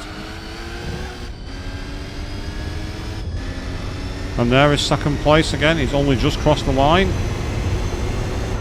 I say he, it could be a she driving that car for all I know.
Indeed, yes, almost half of the race. We're almost there. As hard as it's been, we're not far off. I told you this was a longer race when I put it in the community chat. This is the reason why we held off for now, because I needed to be in the office very early Monday, Tuesday this week. But luckily, we are back on schedule now, and we are not far off done. And it'll be nice to get this series wrapped up at Le Mans next week. That's the plan. We'll be able to do it and then go from there.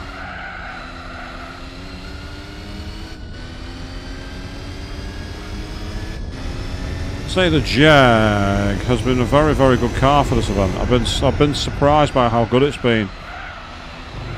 Yeah, I've had to throw quite a lot of kit into it, don't get me wrong, but it's been a really good experience. And I say it's been a real test of my driving skill by applying power in certain ways and having to do a little more creative solutions, and I've liked that. It's been kind of cool.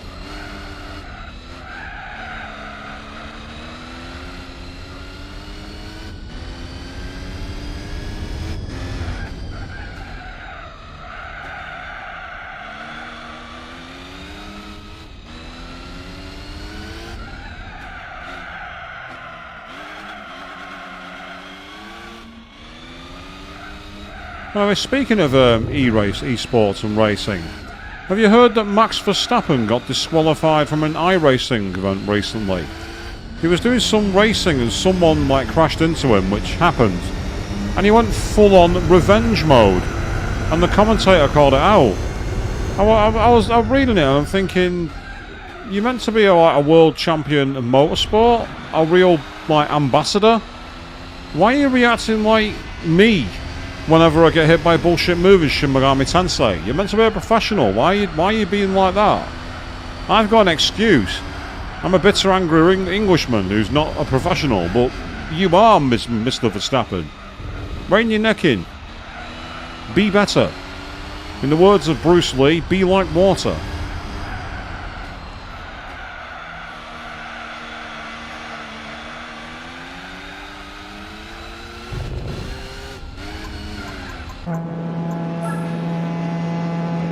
Now there's something none of you expected me to do tonight. Take a shot at Max Verstappen for sim racing.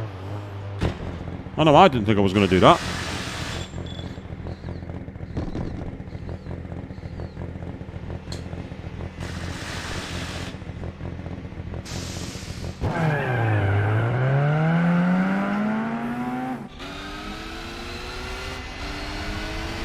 Oh boo, he's unlapped himself. I'm not having that.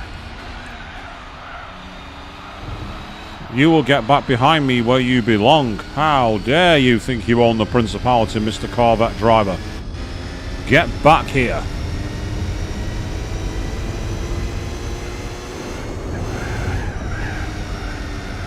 Although he actually just gave me a slipstream at Beau Rivage, it was actually a good thing.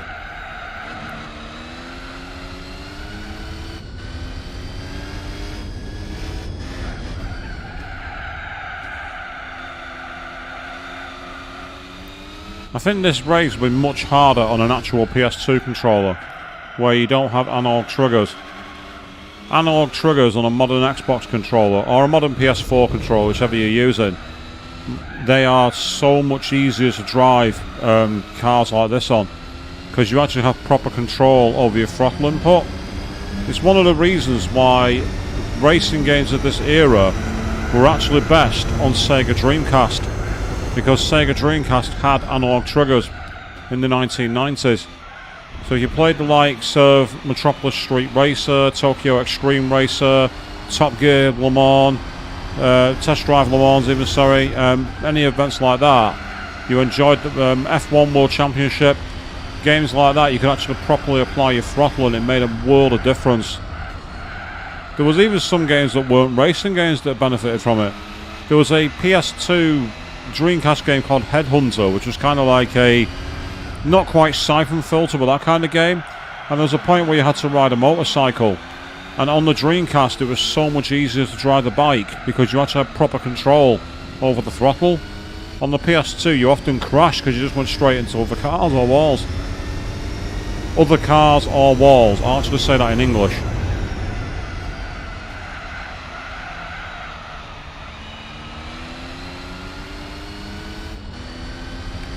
And strangely enough, there was actually a disc for the Dreamcast called Bleemcast, and it was a boot disc to run Gran Turismo 2 from PlayStation 1 at a much higher resolution than you could ever get on the PS1. And it took Sony took Bleem to court, saying it was piracy.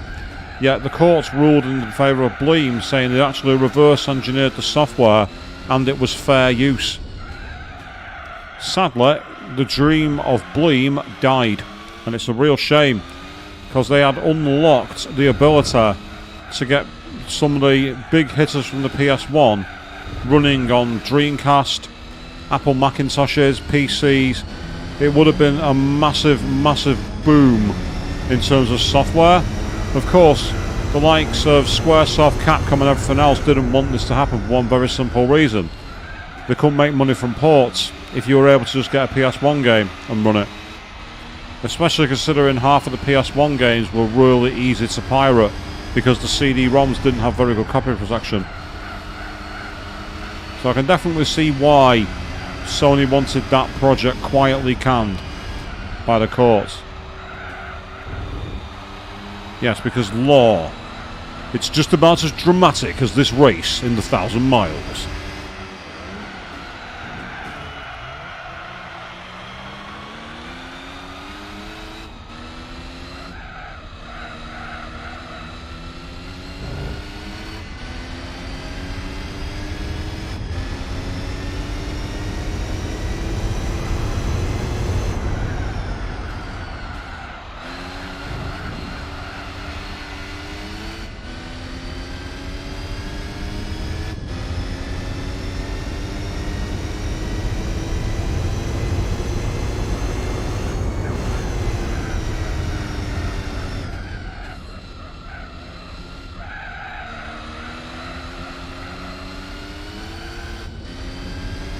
We are driving to a stint, trying to essentially average our performances, keep our stints at 10 laps a time on old sports tyres, shred them around the Principality, and generally understand how we can get towards the end.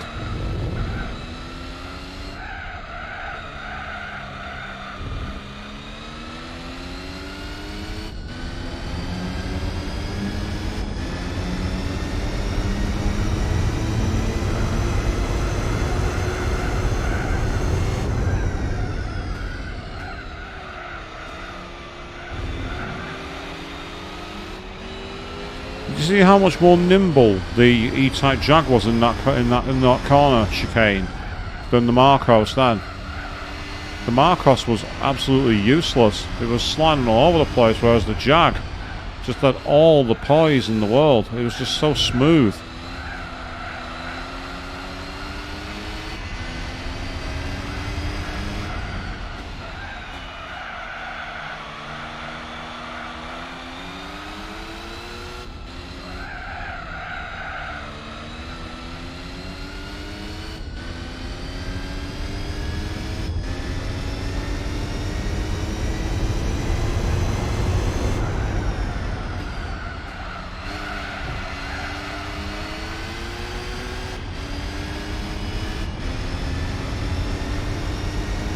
got a bit too much throttle on them, but I still managed to come out of it okay, I think.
So at this point there's not much we can really say. We just got to keep our heads down, aim for that next stint.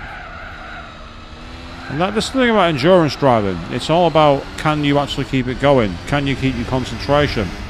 Because that's one of the biggest killers. When you're doing a task for a very long period of time, distracting yourself so that you can keep your focus is difficult. See there, started talking to the audience, went into Anthony Noakes, into the wall, and it just shows how you can easily cause yourself problems. If that was a real life race with damage on, that'd be my race over after all this time.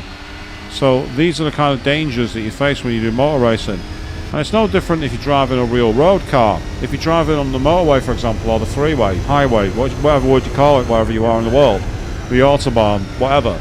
If you're in a long area which is very straight, very tedious, and you're going at constant speed, it's so easy to switch off. It's so easy to start relaxing, lay your head back. Before you know it, you've drifted off, hit the central reservation, and that's it. So it's about whether you're someone who is driving a lorry or whether you're driving a prototype sports car. Going for long distances in the same actual routine is extremely tiring, because you have to concentrate so hard and you have to think. Any distraction can be a killer, but at the same time you need a distraction, because without it you'll drive yourself insane. So finding that barrier and finding that balance between the two is very important. So if you're planning to do any endurance style races, my advice to everyone is to focus.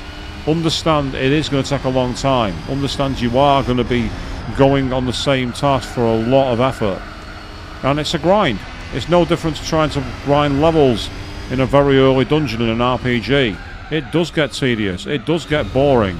You do want to do things to speed it up, but you have to stay the course, and that's what we're doing now. We're 55 laps in of 99. We're over 50% of the way there, and now what we're going to do is keep our momentum going, keep our focus, see it through.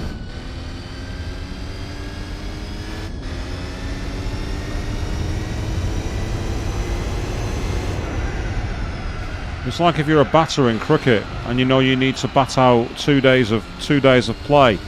You've got 180 overs with balls coming at you at all various speeds, and fielders talking nonsense to you, and crowds trying to put you off your game.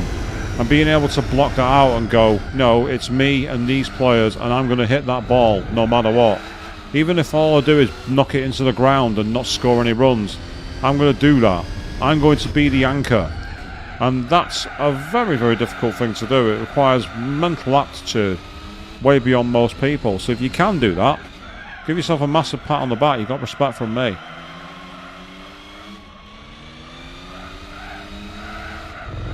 I've had that when I'm running sometimes, you know, when I'm on the treadmill and I'm there for like anywhere between 45 minutes and an hour.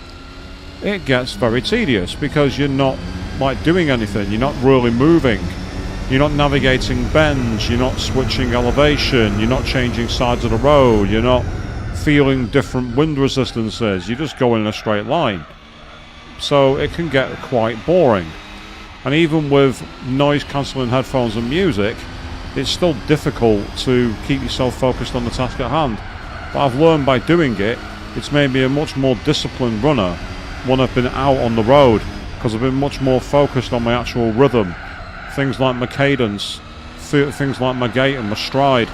I've had more focus on that because I've had to focus on it when I've been running indoors.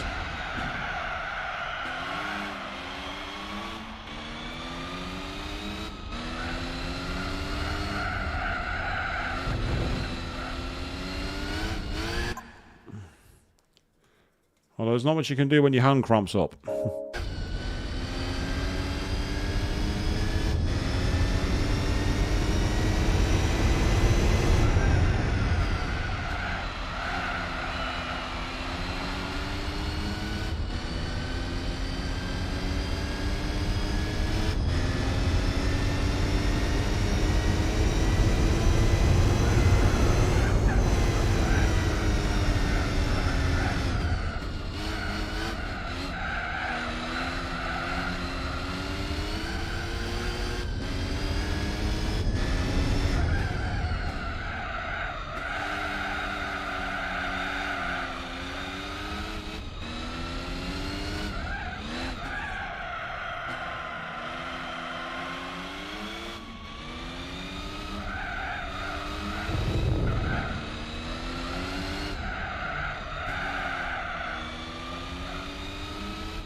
Yep, I thought I saw a car on the horizon. I see another car waiting to be lapped.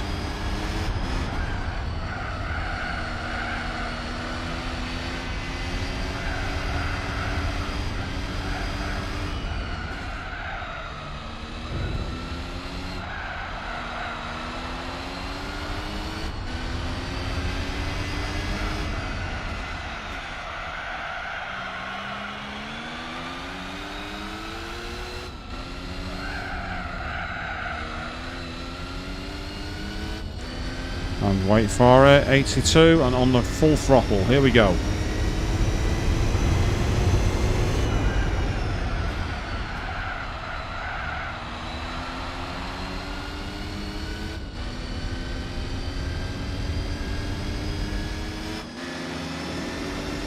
And that was an easy pass, which is what I wanted.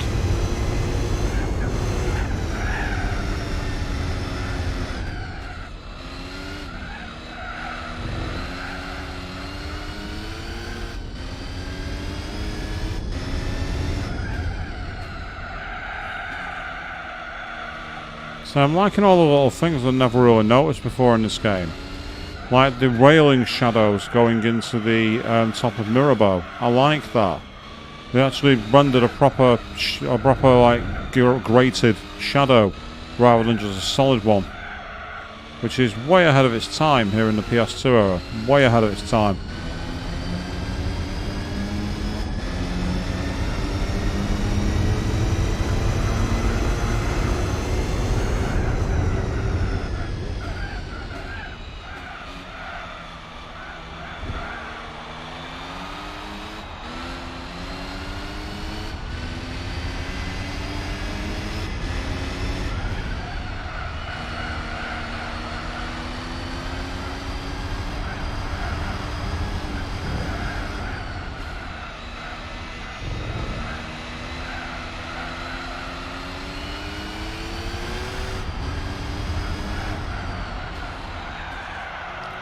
Or a bit too much throttling, and it threatens to chew my tyres apart, which I don't want.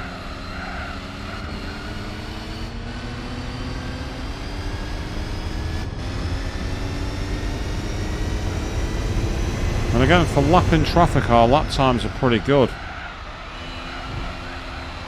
We're averaging decent pace as we keep on battling through. 40 laps to go, people. Yes, that's how long we've got.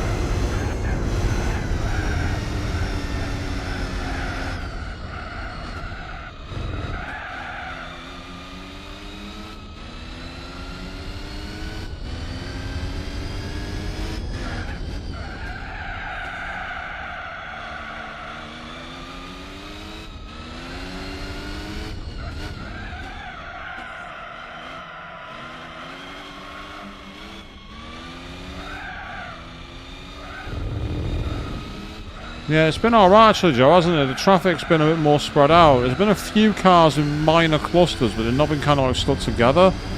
Although I say that now, there's two cars passing each other in the tunnel. I think one of them's the Blue Saloon and the other one's the Chevy Corvette, so this might be timed okay to my pit stops, to be fair. It might be alright. Yeah, that's good. That's good lapping the pace. I'm not happy about that at all.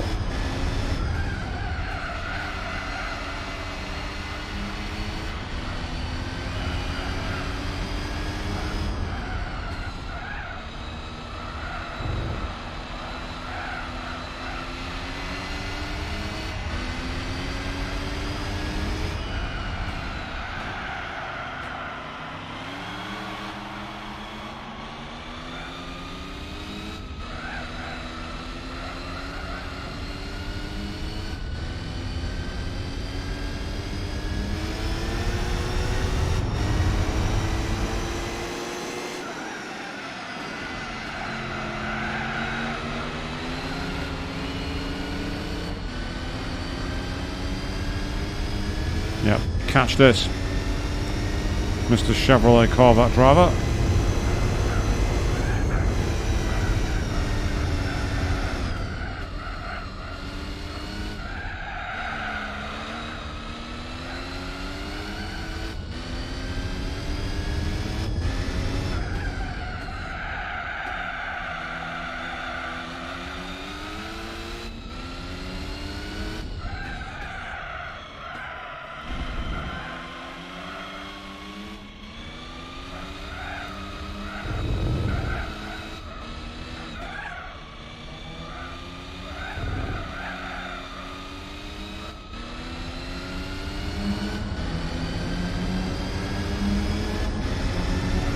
Onwards we go. We're going to definitely see him unlap himself, but that's okay. I don't mind that too much.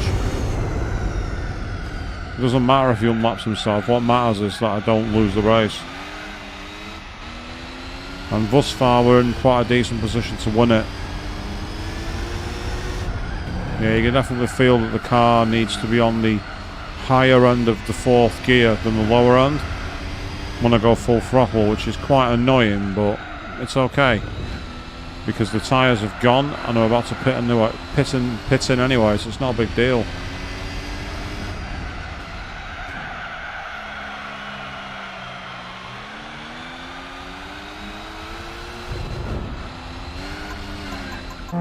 No need to fuel.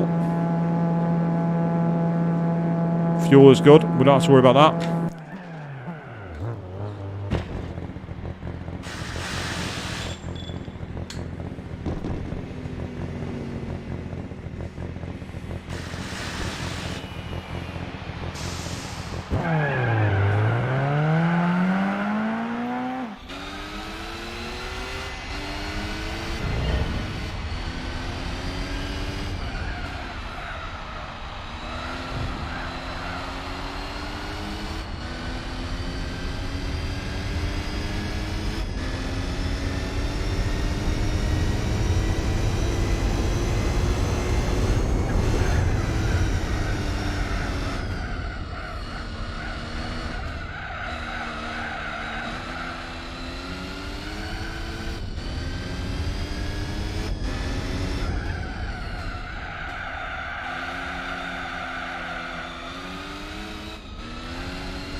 And here we go, keep on moving.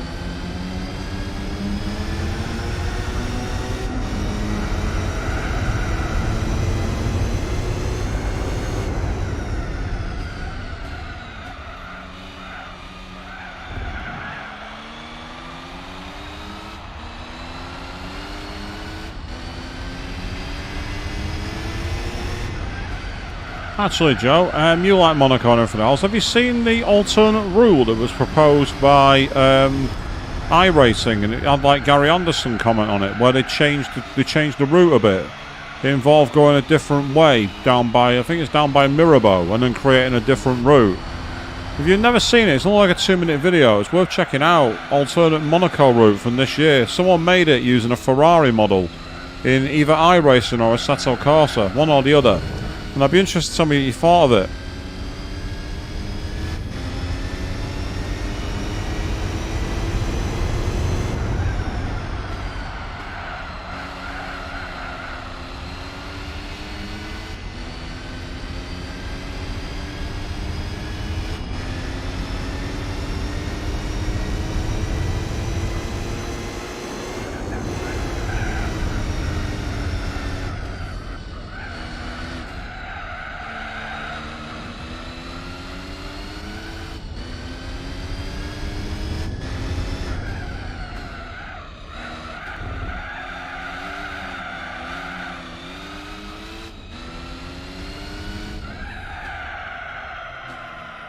So I thought it was an interesting idea, but I don't think it'll work personally.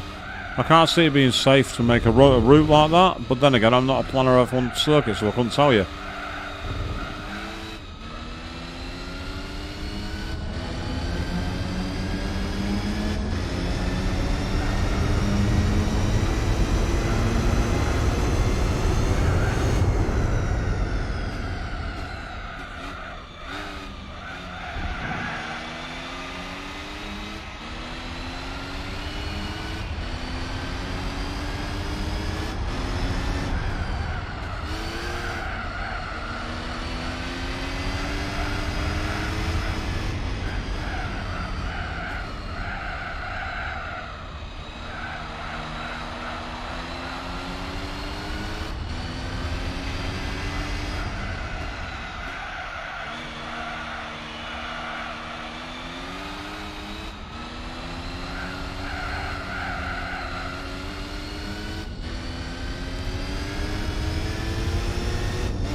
Yeah, I actually saw that interview, Joe, where he talked about making change to Spa after what happened with Delano.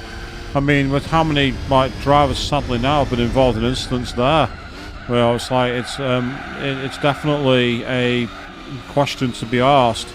Is there something about the corner that makes it inherently dangerous in the wet? Because it's been the wet weather where we've seen the problems, hasn't it? It's been the wet weather where there's been some serious accidents, not just in F1 cars, but also in W Series and GT. MotoGP are taking the bikes there, so God knows what will happen with motorbikes going through there in the wet. So I get the feeling that there might be some suggestions of changes. The question is what? Did he add a chicane halfway up Eau Rouge? Did they add a chicane at the top of Radion? I don't know. What has everyone got to say? I mean, something's got to happen. The question is what? Because we can't be having any more people, it's not like in the 70s where it was almost expected that you might not make it back. That mentality was outdated then and is absolutely outdated now.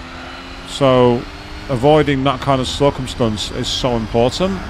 And I'm just curious as to what they'd suggest, really. What would be the solution? I remember when Imola was being talked about making changes before that dreadful weekend in 1994, which saw Barrichello's awful injury and the loss of life to both Roland Ratzenberger and Ayrton Senna. So, I don't know, it's like, what can we do? But when they actually went around the track at San Morello, they said, well, what can we do? There's a river behind the wall. We can't move it any further back. Back then, of course, they didn't have Tech-Pro barriers or anything like that to make a big difference. And all that's come about because of the advances. Look at the halo and what they did for Romain Grosjean.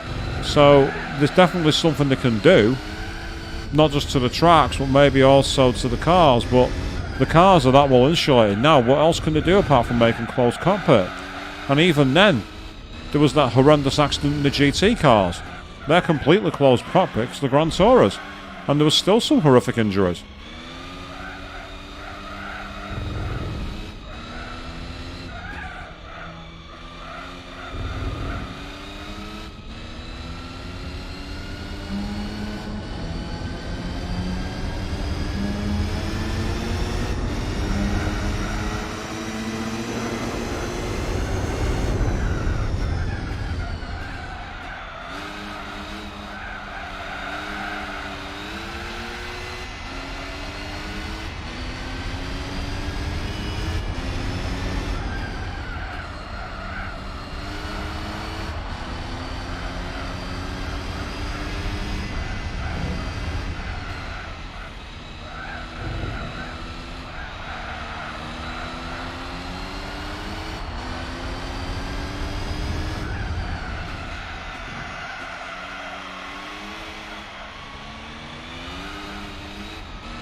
We're almost at 2/3 distance, people.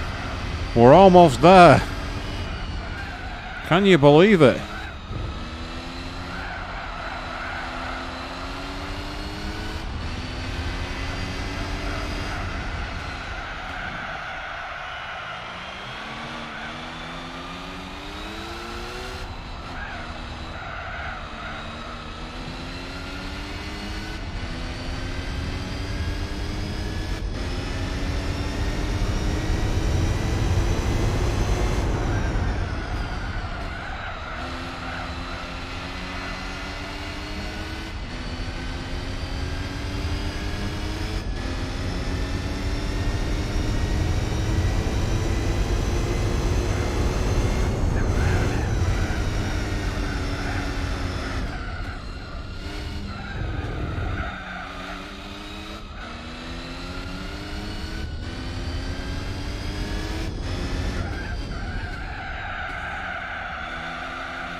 Yes, this is a true endurance race, this, people.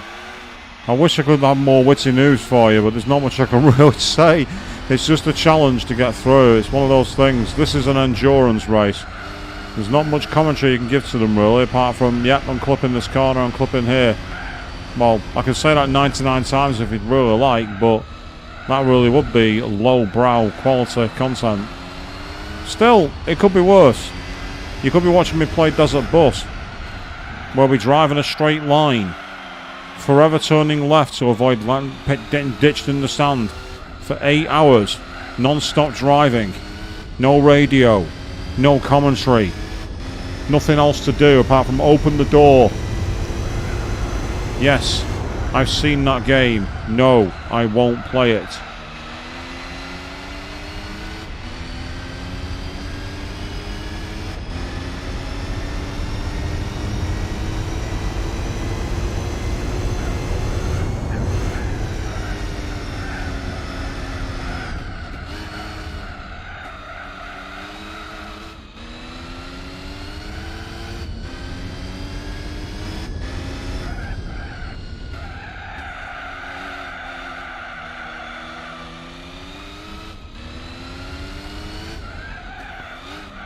I've seen video footage of it, and trust me, Desert Bus is something else, Joe. Seriously, it's like literally the story behind Desert Bus is really actually quite interesting. The game itself is horrendous, but basically the game was a inclusion on a never officially released game called Penn and Teller's Smoke and Mirrors. And it was meant to be coming out on the Sega Mega CD, but the company who made the game and got the publishing rights went bankrupt. So the game was finished, but they never got it released. And the game essentially came with like little clips of the magicians Penn and Teller doing like tricks and then also talking about the game. And it was a series of party games that were all deliberately designed to be as frustrating and impossible as possible as it could be, because that was as per their comedy. Now, at the time, because this was back in about 1993, I think, the US Congress were all about coming down hard on video games, featuring concepts like magic, and being able to do things that are violent and too stimulating, and that games should be more relaxing and soothing and calming. So Penn and Teller, being a pair of like modern day punks, basically like, okay, here's something that's calming and soothing. Sit at the wheel of a bus for 8 hours driving in the desert.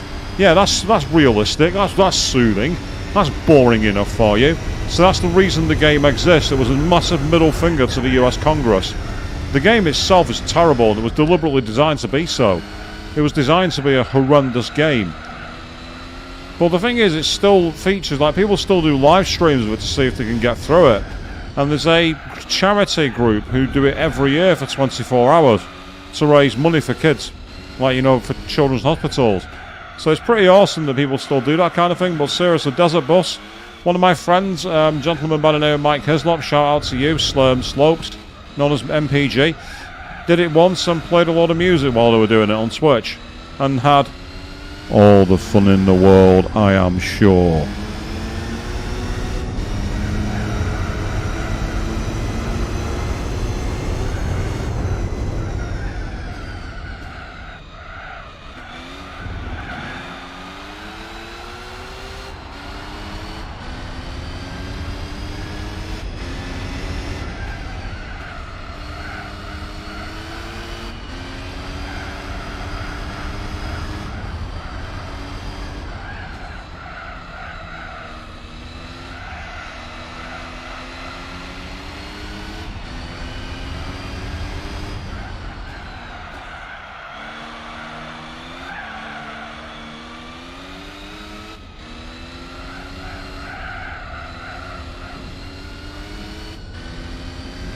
So far we're holding up, everything's going okay. At this moment we're in the position where hopefully it'll just be another 2 pit stops and then we can finish the race. But those 2 pit stops means 29 laps, so we're not even close yet, people.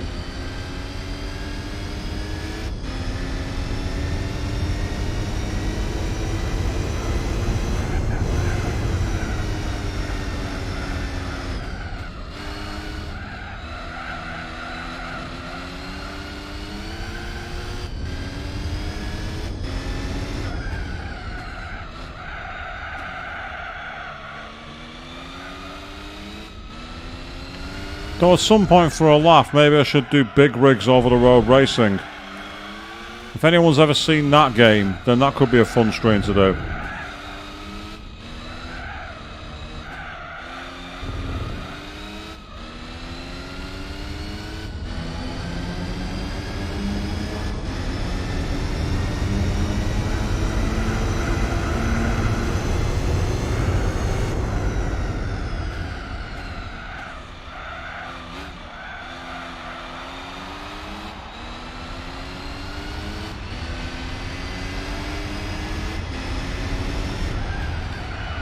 Yeah, if you just put some videos into YouTube, big rigs over the road racing, Joe, you'll laugh your head off. It is the worst racing game of all time because, well, you can't lose. It's impossible to lose. You can't crash into anything. You just drive fast and do what you want. It's like a game that was never even close to finished and somehow got released, and it's a meme all by itself. It's a legendary online.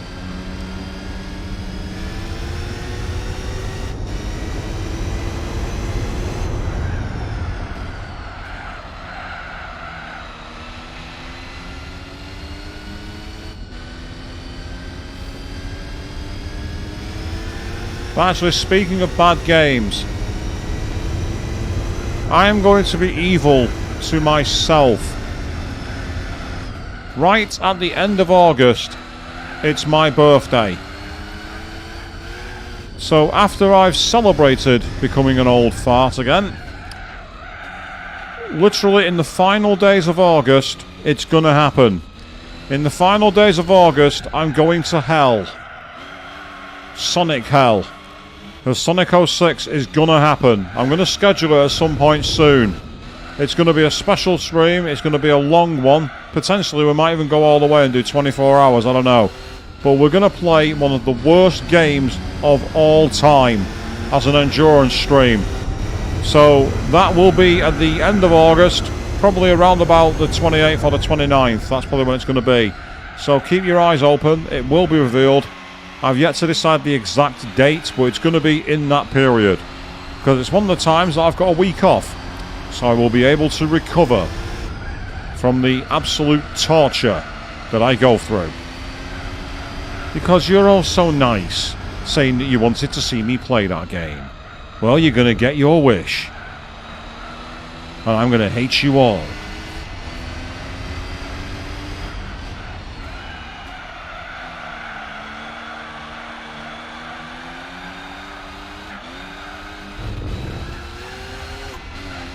I don't need to refuel, so I'm not going to.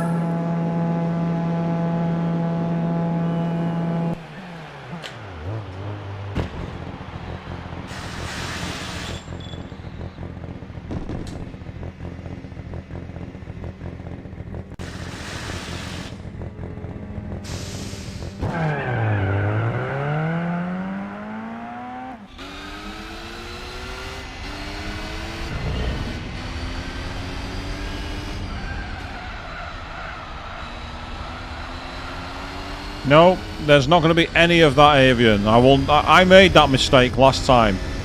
And so did you. See, a weird flavoured soda I could do, to be fair. A weird flavoured soda could be an alright one. The issue is whether they'll be vegan or not. If they are, then I'll be up for doing that, because that could be kind of funny, to be fair. Cold sodas, which are all really obtuse flavours and really strange ones. I kind of like the idea of that. Actually. That is actually kind of an interesting idea. We've already done one, so there's no point doing Sailor Jupiters again, which is a shame. I'm so disappointed that her flavour was so bad. My favourite Sailor Senshi was done dirty by those drinks people. Seriously dirty.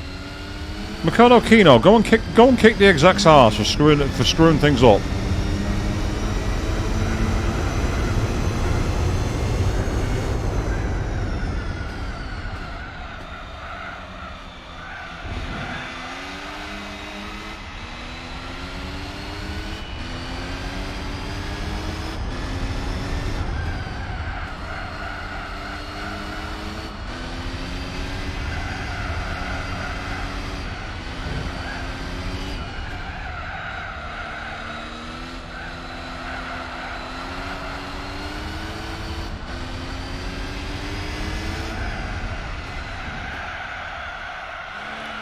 Exactly that, Avian. Yeah, there's so many other green fruits they could have gone for. So many others. But no, they had to go for sodding cucumber. And you know how lovely that flavour is, don't you?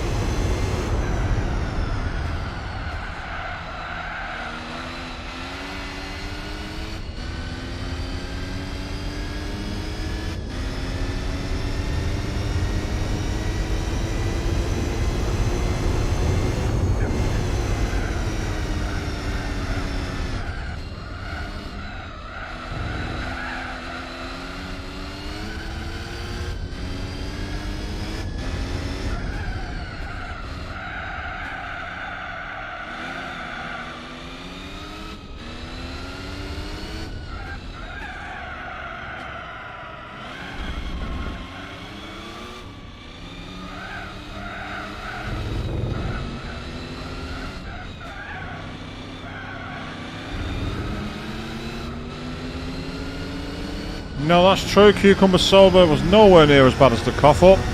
The cough up is a whole new level of evil. It's even worse than Yukiko and Chie's curry that they fed to Narukami and Yosuke in Persona 4. Those of you who have played the game or watched the anime will know exactly what I'm talking about. If you haven't, go play or watch it now. You have been ordered.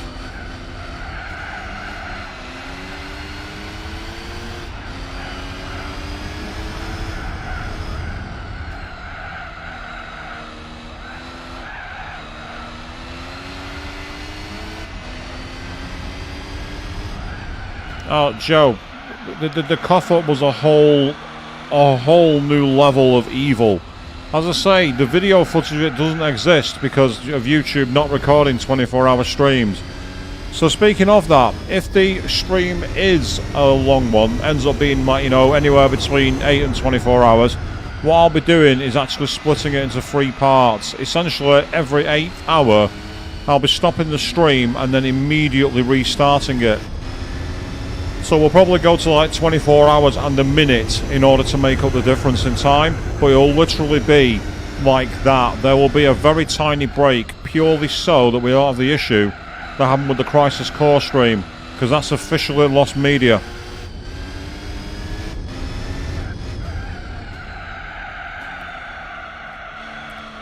Yeah, Joe, it was disgusting. Avian, you created it.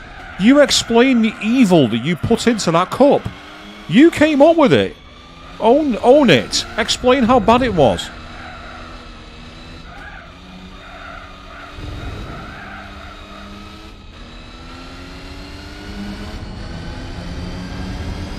Because to your credit, at least you tried one and realised the horror you'd unleashed on the world.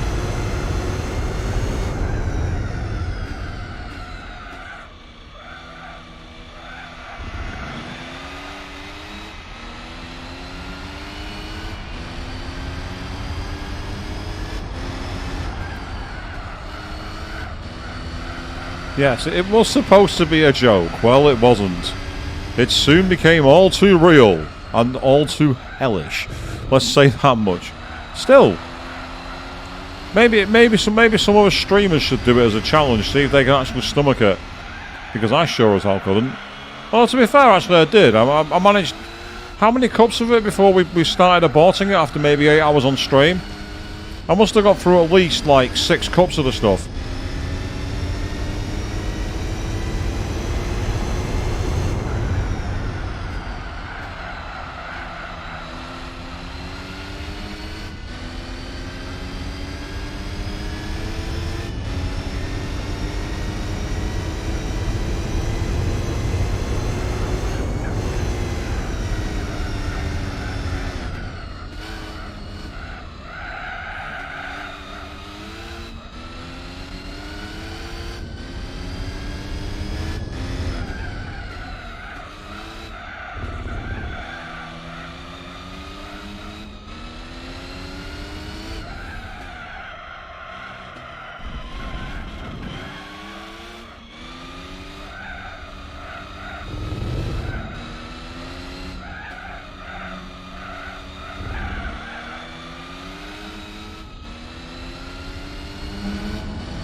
Yes, Avian, that's a very good description. Made all the worse for me because I had to keep going on live stream, make a mistake and do it again. And again. And again. And again. And again. And again. It was nasty. So a message from me and Avian. Never, ever, ever put ketchup in your coffee. Just don't do it, kids. Not as a dare, not as a prank, not as a joke. Never, ever, ever, ever, ever, ever make that mistake.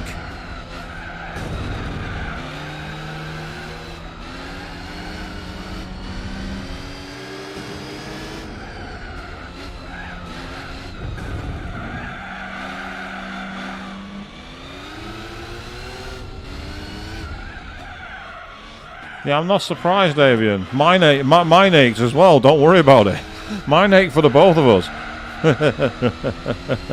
Still, it did its job. We had fun. We had fun for the first few hours of the stream, and then I had to retire it. A, so I didn't over caffeinate myself and get poisoned, and B, so I didn't poison myself with a cough up either.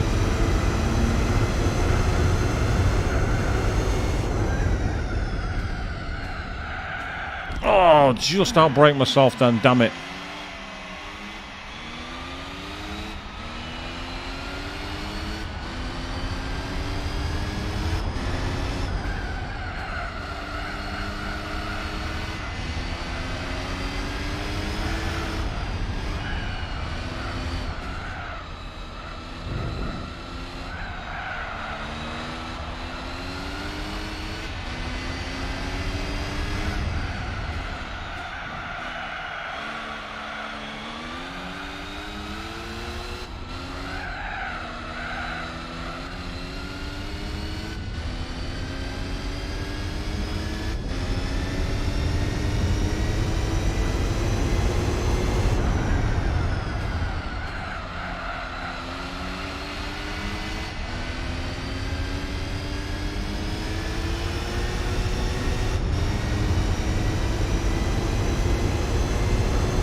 Oh, just saying I'm running out of fuel.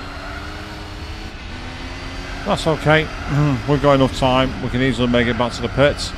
Because we're 3/4 of the way done, people. Can you believe it? It snuck up on us out of nowhere, but we're more than 3/4 done.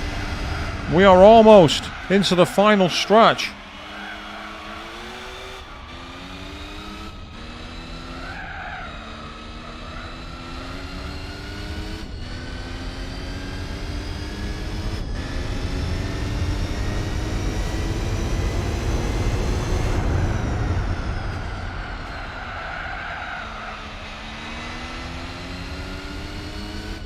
As we are pushing and stressing our car to the absolute maximum as we try desperately to finish this. You can doubt everything but the Jag. You're quite correct, Joe. Yes, you can doubt everything but not the Jag.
Trying desperately not to get too much wheel spin because I want to keep these tyres alive for a couple more laps so I can box on lap 80 and then box one final time on lap 90.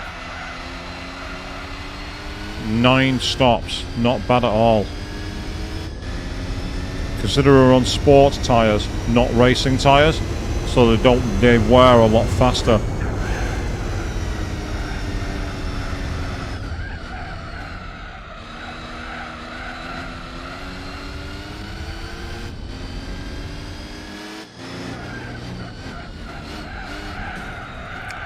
Sorry, mate. You have to let me through because I'm in a Jag.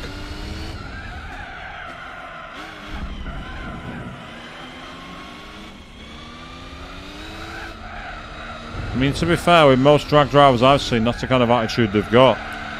Would you wouldn't mind moving over because I need to get past in my Jag?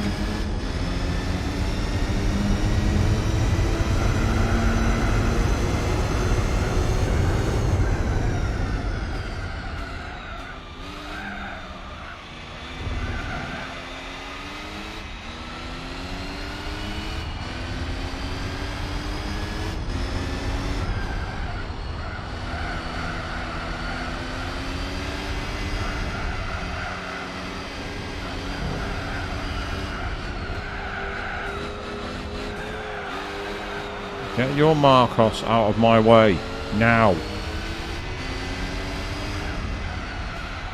Sounded like the cops from Need for Speed 3 then. Stop your car! Park it now! For those of you who play Need for Speed 3 Hot Pursuit, you'll know exactly what I'm talking about. They were the meanest bunch of cops out of America's deep south.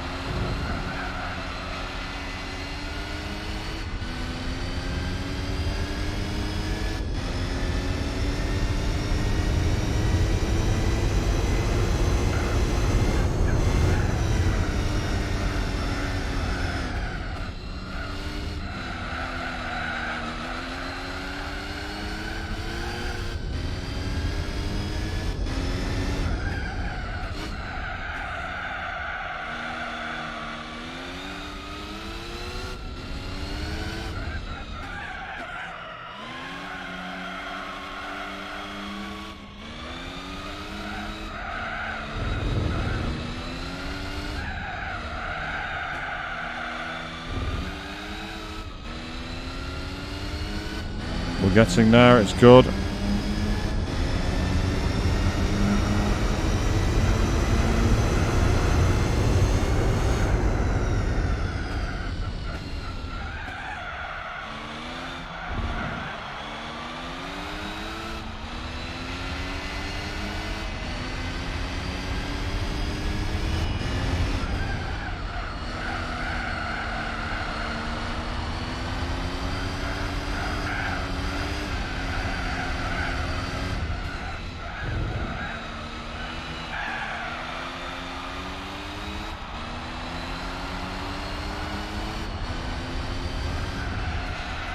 One more lap and then we can pit. Put some fresh fuel in the car, fill it halfway up and go.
As the tyres are reaching the end of their life. As you can tell by me drifting through the tunnel. But that's okay, because I only need to get around a few more corners. If I can manage that, we're all fine.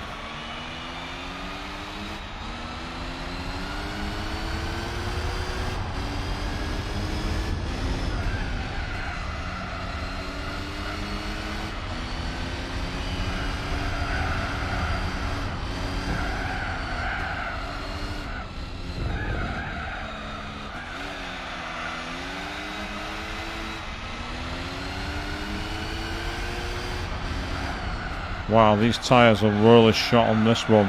This stunt's not been good for tyres.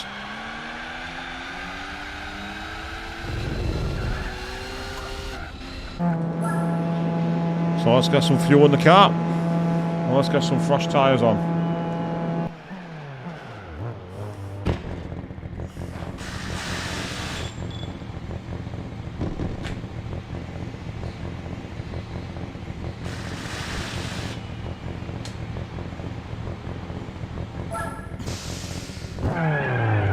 Bit more than enough fuel that. I put in too much because I was drinking.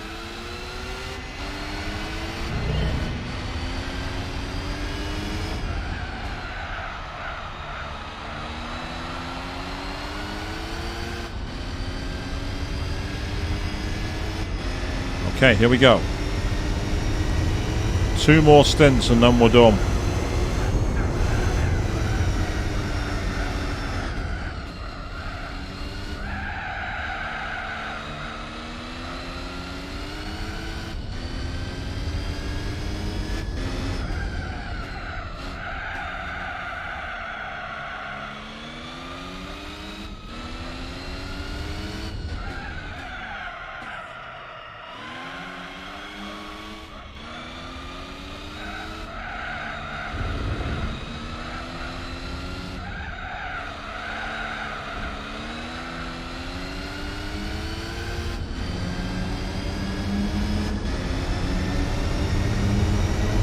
Here we go, under through the tunnel.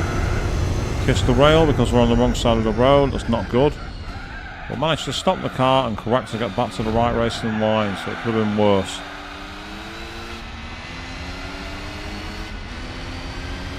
As the air horns get spanned and the crowd go wild for the Jag. They're all here to celebrate the might of the E-Type Jag.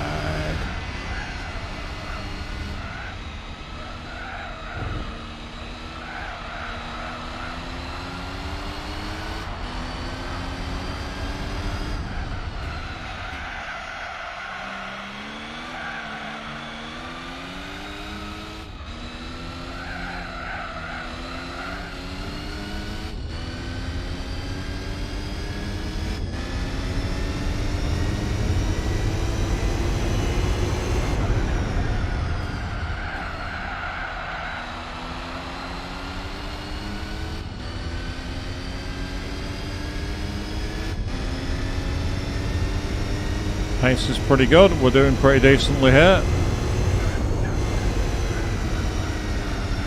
82 of 99 people. All of you stayed out there. Thank you very much, because believe me, I don't know how you've stuck the course. It's fantastic that you're all there.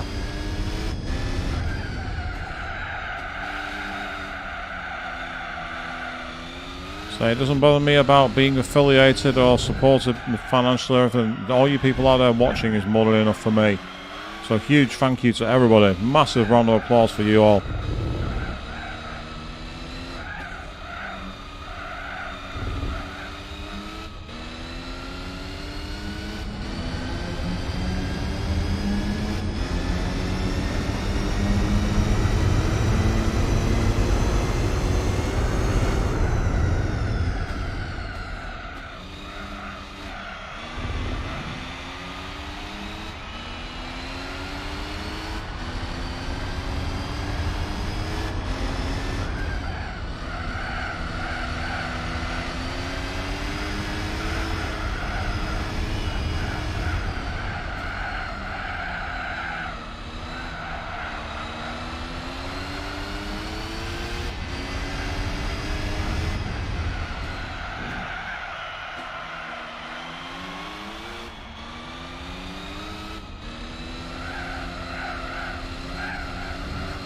Got a bit too much turn in Swansea and Oaks, and I'm very nearly crashed, which has happened in the real sport quite a few times. A few F1 drivers have managed to do that. Go too hot in Swansea and Oaks and lose the ramp plates. Oh, well, that felt beautiful then. I probably messed up afterwards as I saw that corner. It felt absolutely spot on. My line was just, it felt pinch perfect.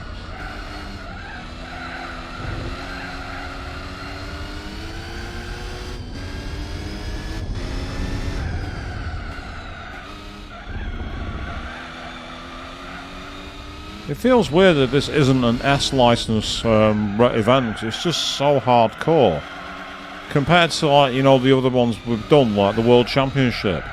The World Championship wasn't as difficult as this. Okay, the opponents in the World Championship were harder, but the actual racing was so much more straightforward.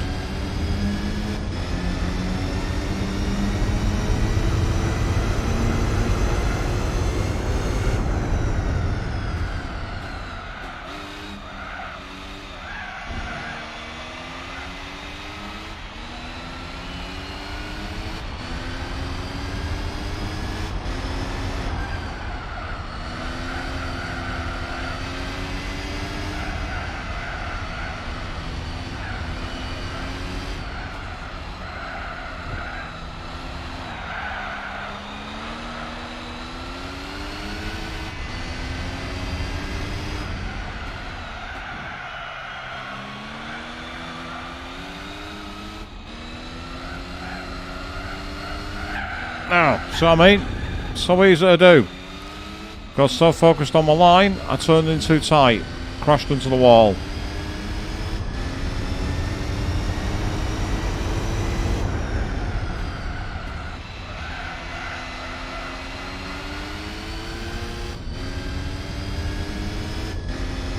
Oh, we got a 3-car train up here. Not an ideal place to encounter it.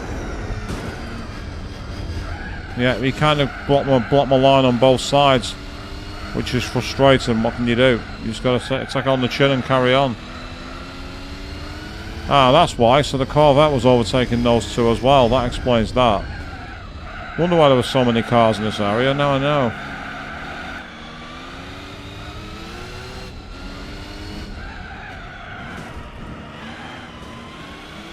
Had to make sure I was past him quickly. Could not afford to get stuck behind him.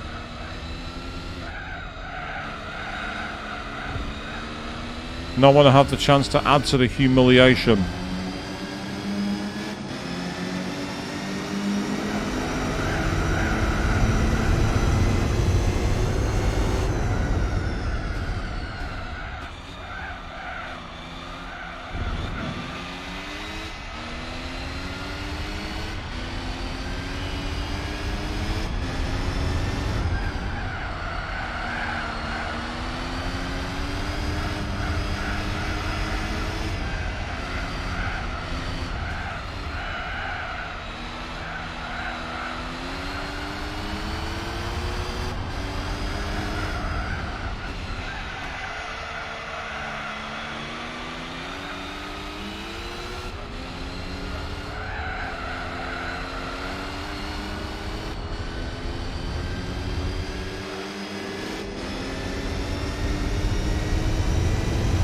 despite me lapping all those cars, I still came close to my fastest lap, which is quite incredible at this part of the race.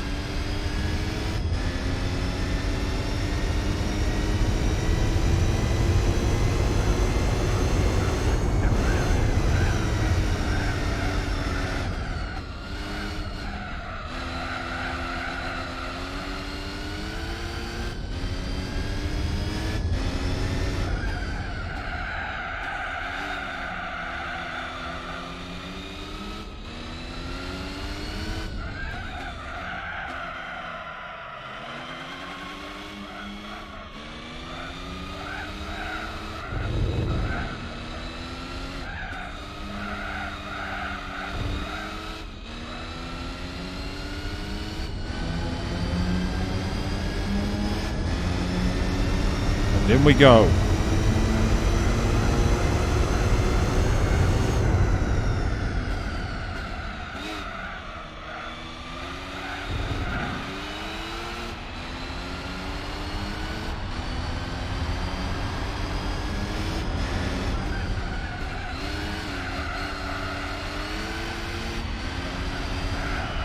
That was surprisingly clean considering I was going around at Tabac.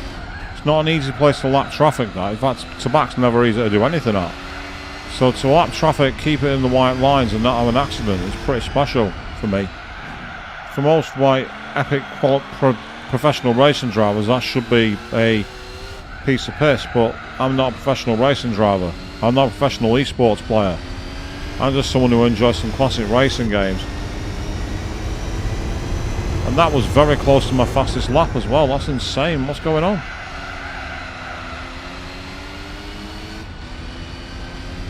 I'm not complaining, it just shows that maybe I've got a bit more talent than I thought in the tank here. A bit more being the key word. I am not a professional. You've seen enough of my streams to know that. And if you haven't seen enough of my streams, well, I know why, because they're not professional. So I get why you haven't seen them.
I went a bit too wide there, as you saw. I just got that slightly out of kilter.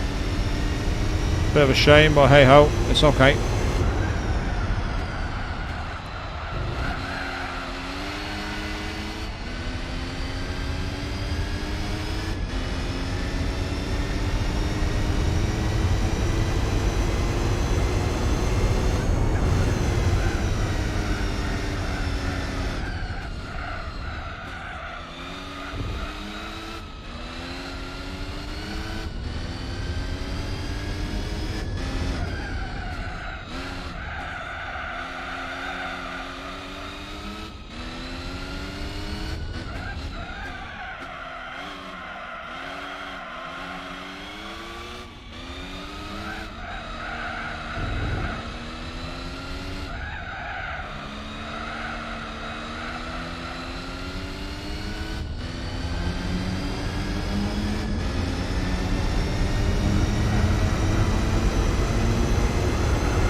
There we go, fastest lap.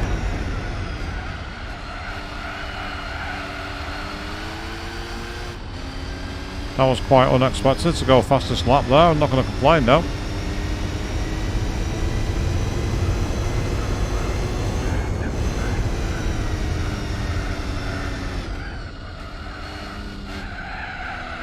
I'm sure people who use the AC Cobra are laughing at how slow these laps are, but in the Jag, it's been a nice challenge. It's been good fun.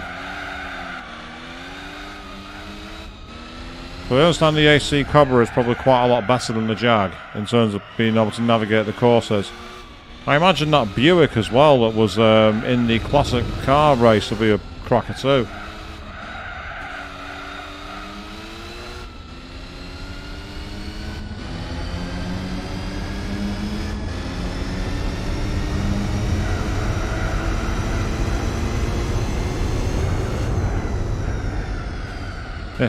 Oh, that's good, that, Joe. You say you're finding it quite good. That's quite impressive. I'd say I imagine the AC Cobra is quite a bit easier to drive in terms of like long distance on this, a bit more power to it. At least I'm pretty sure it does have more power. Not sure if it's got the same drivability, but at the same time, the high-speed torque of this car, as good as the Jag is, it can be difficult to control wheel spin in it if you're not really paying attention. I suppose is one thing I've done right, or at least it feels like it. So there's 2 more laps and we can do what's hopefully going to be our final pit stop. And if that's the case, we'll be on to be able to march towards the Rosary.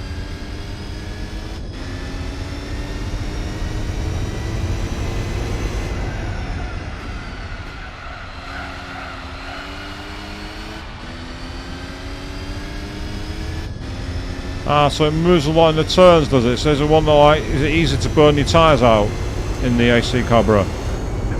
Because to be fair, the Jag does as well, and I think what's making it a bit easier to drive is the fact that I'm using the analog triggers. I'm able to have much better control over my throttle. If you pay attention next to the gear numbers, you can see the little bar that's moving up. Well, that is my throttle, and you can see how I'm able to keep it in like a lot more stable place thanks to the analog triggers. The analog triggers transform this game, they really do. It's one of the simplest fixes that you could possibly have. I mean, of course, back in the day you could use the second analog stick, but that was nowhere near as precise as the actual analog triggers, because you can just apply the pressure at the right amount. Or at least you can hope to, or I gas too soon then.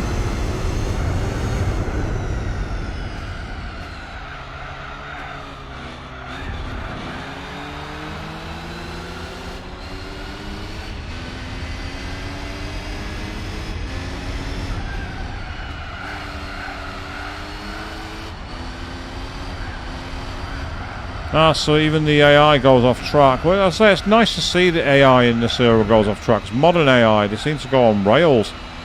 It's nice to see that the AI can make mistakes. It's cool.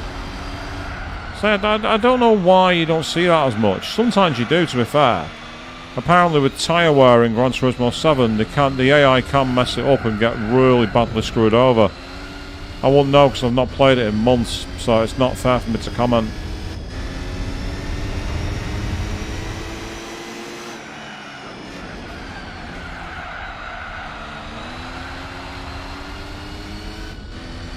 That was a pretty decent overtaking to Sandoval. That's right, give me the slipstream, thank you. Oh, I felt the rear tyre going then, but I managed to just about catch it. Because this gentleman is not for turning.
Final pit stop coming up for the Jag.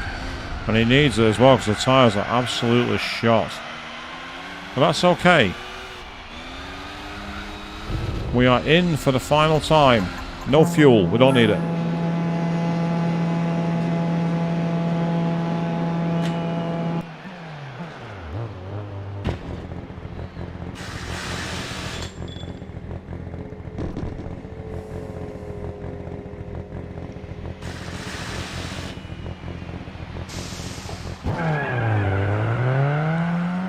Ah, the Lotus Alarm. That's a cool idea. A nice light car. That could be quite fun, actually.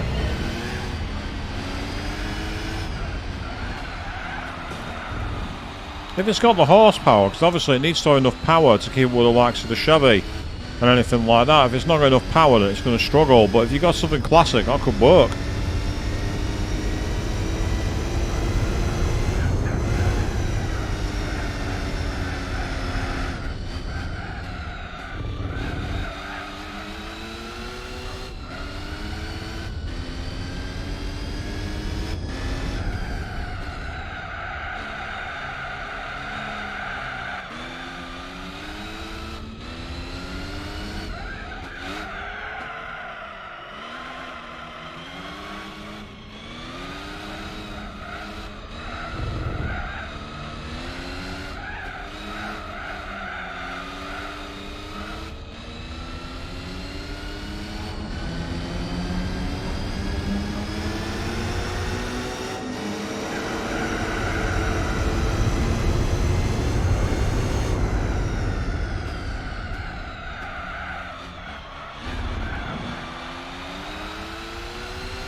So here we go.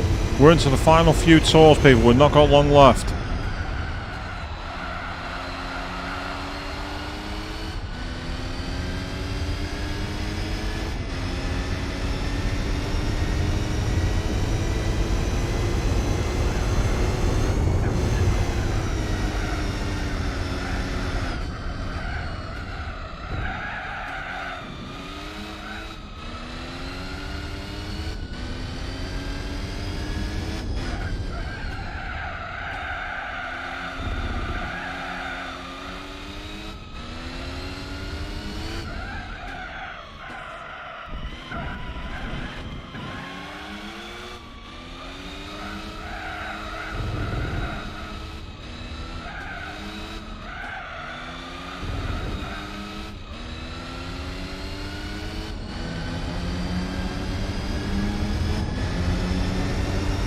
We're getting there, people. Into the final 7 laps. What a journey this has been. The Jag has had to work hard. The Jag has had to be very, very tough today, but it's made it.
So close to the end now, people. I can almost taste it. Can't afford to fall off the circuit now. So I've got to stay the focus, stay the work, stay the course as best as we can.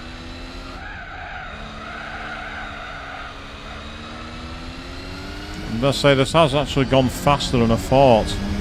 I was expecting this to take a lot longer than it has. I don't know if my little tip for getting around Massenet has made all the difference there. And it might have done. It might have gave me a lot of time.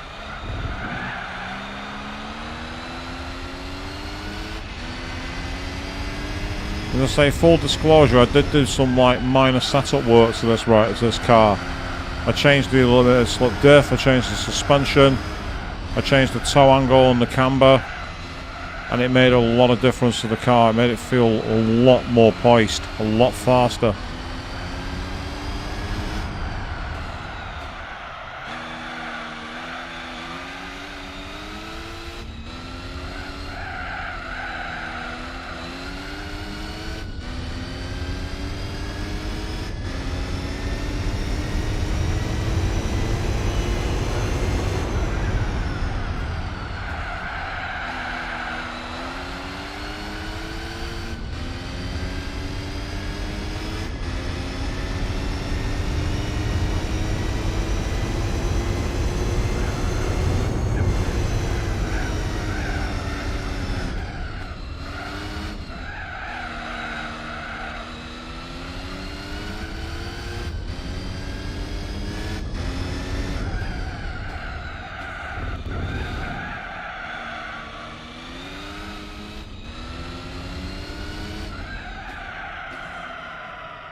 Slowly but surely, not too far away now.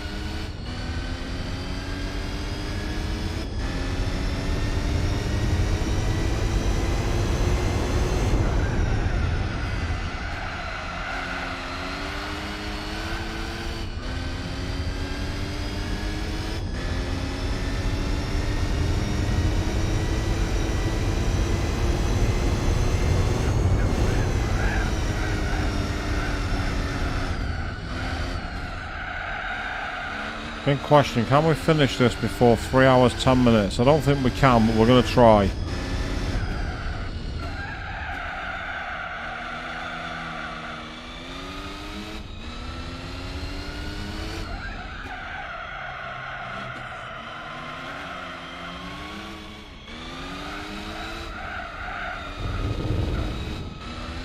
It's a pleasant championship, this one. You have to focus and drive hard. But get you driving down, really know what you're doing, you can have a lot of fun with it. As challenging as it is, as tiring as it is, it's just good fun.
We're almost there, people. We've only got a few more laps to go. We just got to stick it out.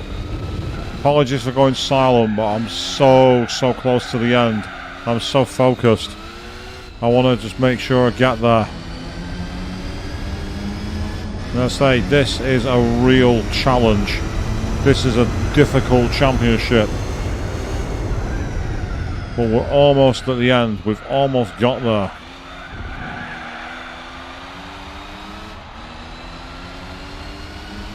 As I say, this championship has been without doubt one of the harder ones I've ever had to do, because of the way I've had to learn to adapt my driving to get around the Jaag's very rear tyre chewing habits, modifying wheel spin, keeping the car in a much more straight planted way, being a lot more patient with the throttle.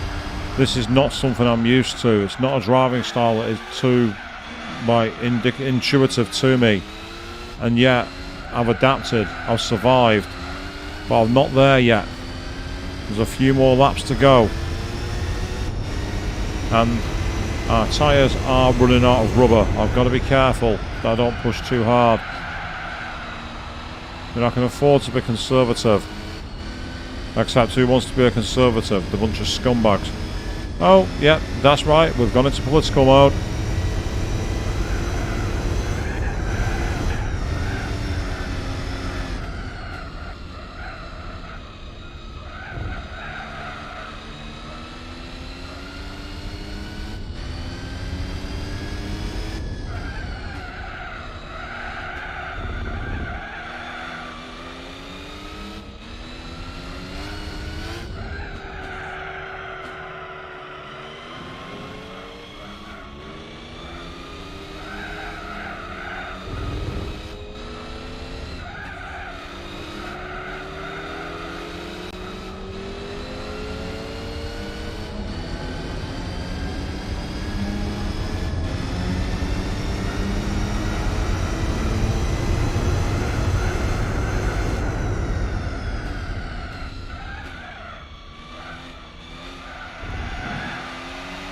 Just 2 more laps to go after this. 2.5 laps, including the one we're on now. That's how close we are to the end. We've almost made it, people. We're almost there.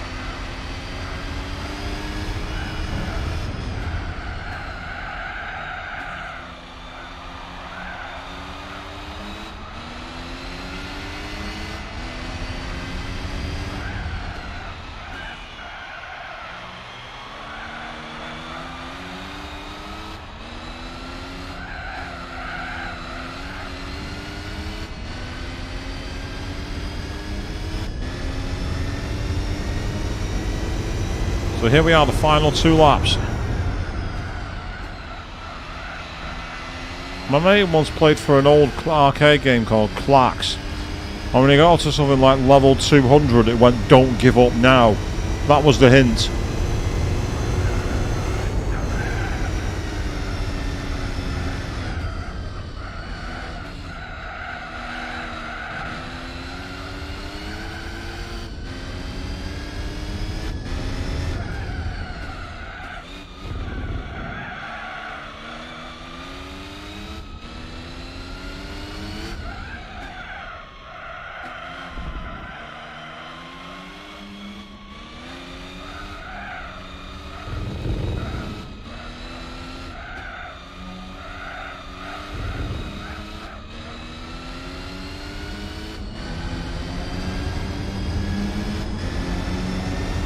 So now we're getting closer and closer to the end. On the brakes, into the Nouvelle chicane.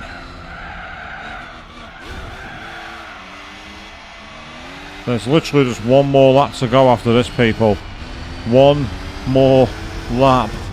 That's all we got to survive. All we got to do.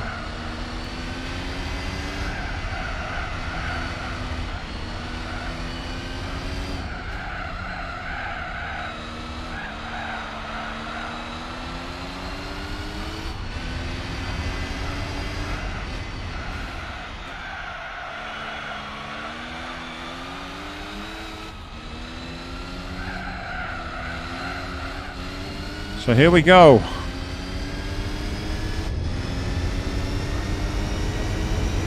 For the final time into Sandoval. Here we go.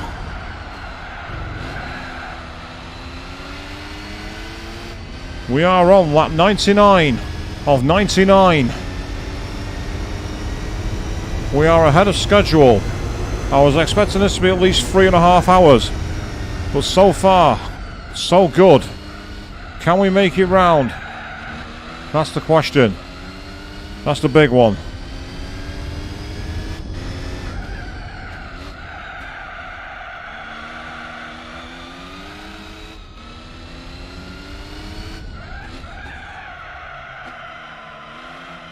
We take a wider line just to be sure.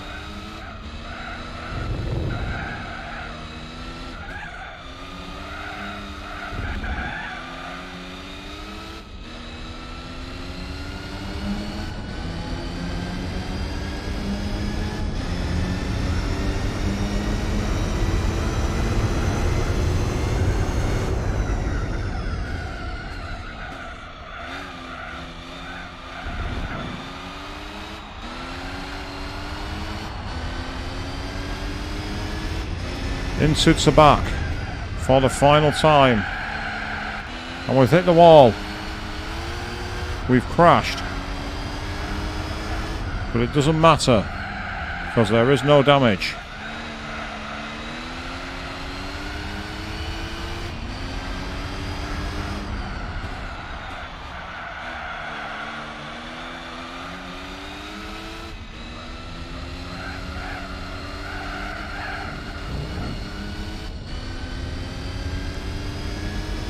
We pull along the pit lane, we burn our tyres out, and we win the race.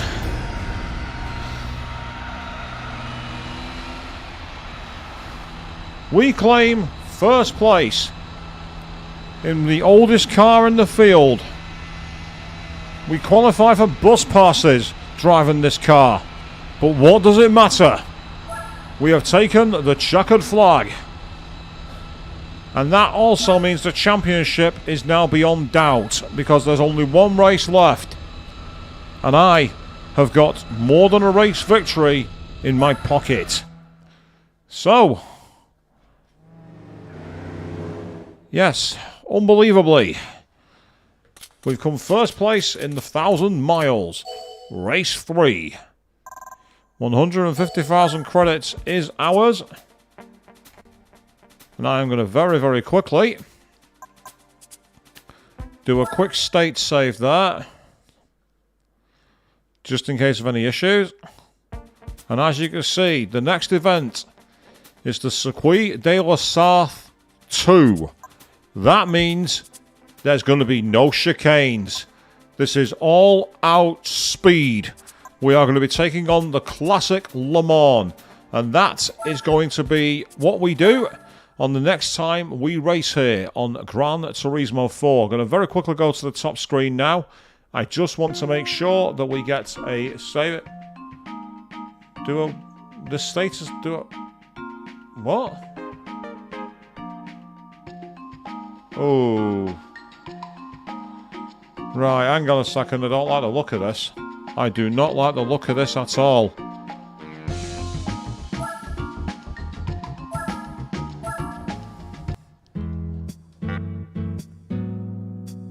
Ah. Right. Okay, I'm going to have to do something about this. And I have an idea. Yeah, I would take out my card, except there's a problem. I'm not using a console, am I? So I don't know what's going on. Right, what I'm going to do is I'm going to save this game. I'm going to save here. I'm going to end the stream at this point. And I'm hopefully going to get this all sorted out to make sure there's no problems. So, until the next time we race, just in case there's any problems, I have an idea. Thank you all very, very much for watching. And 99 laps, don't you dare have gone down the drain.